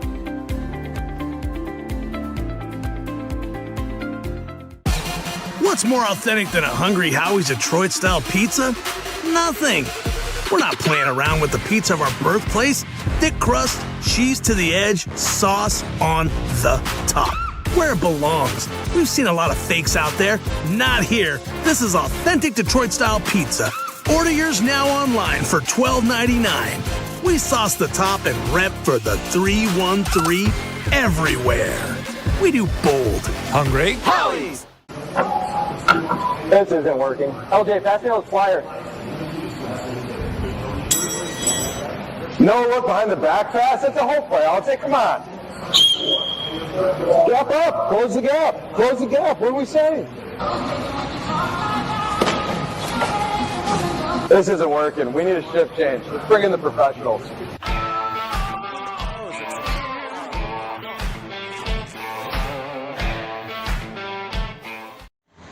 Back here at McMorran Place, Brady Beaton is standing with Proud Associate Head Coach Chris Paulin for our Schultz Roofing Coaches interview. With Associate Head Coach Chris Paulin, Coach, you know, there was some good, there was some bad. Let's start with the goods. I mean, you got out to a 2-0 lead. What were you guys doing well when you had the lead, and even when you tied it up at 3? Yeah, I thought the energy was really good to start the game. I thought the execution was really good at the beginning of the game as well. Like you said, as we went, I think we lost a little momentum in the second period there. It's interesting. So sometimes when you lose a couple shifts, you start running around a little bit and the execution kind of goes out the window.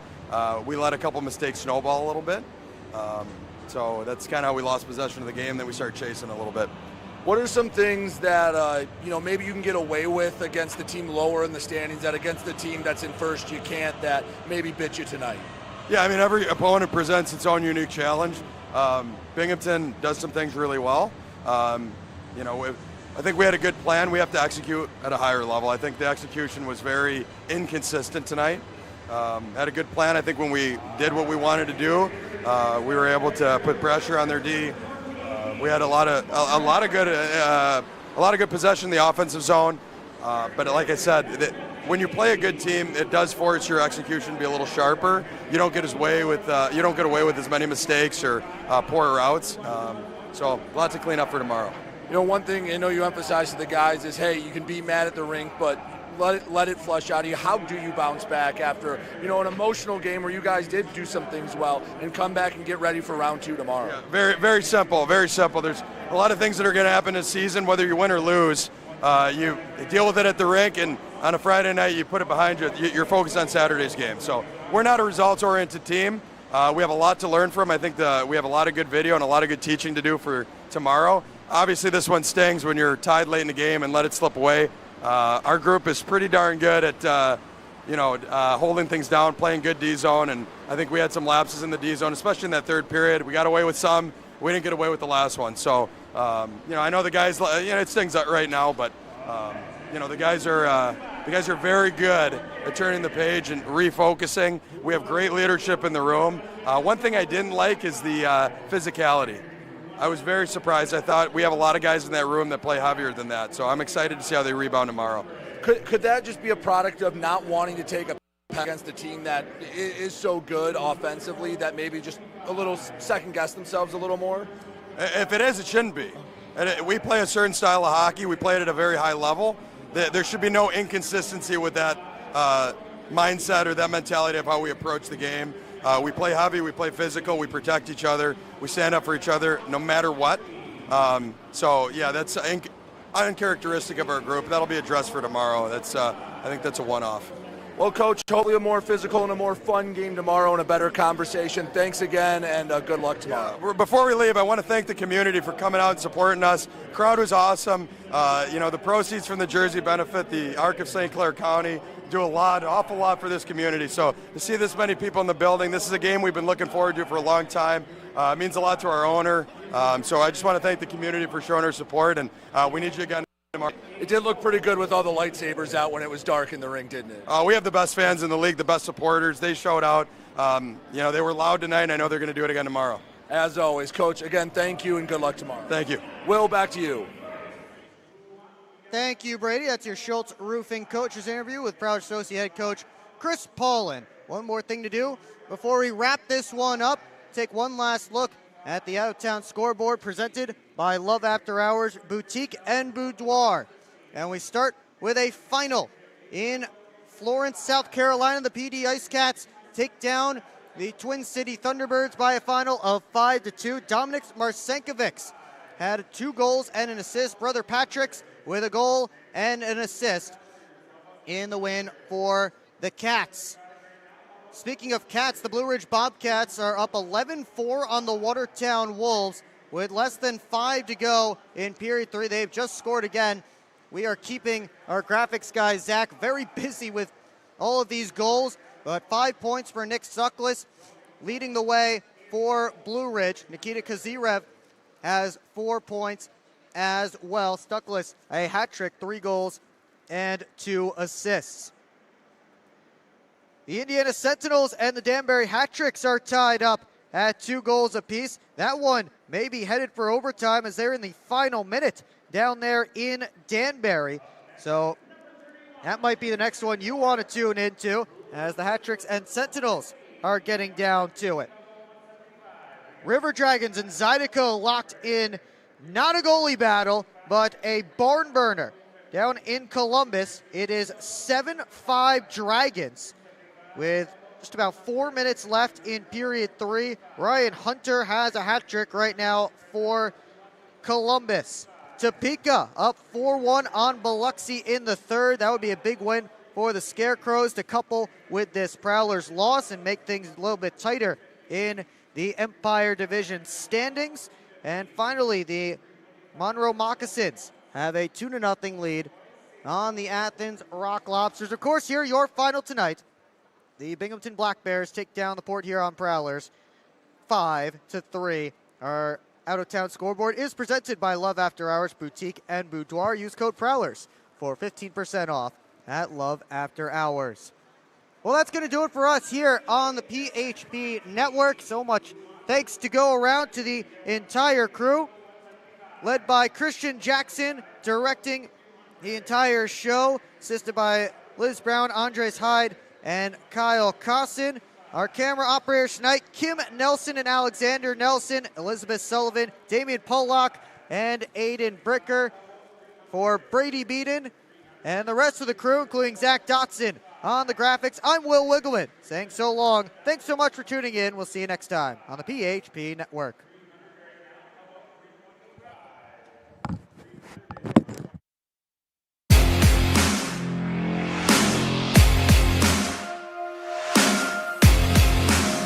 Thank you.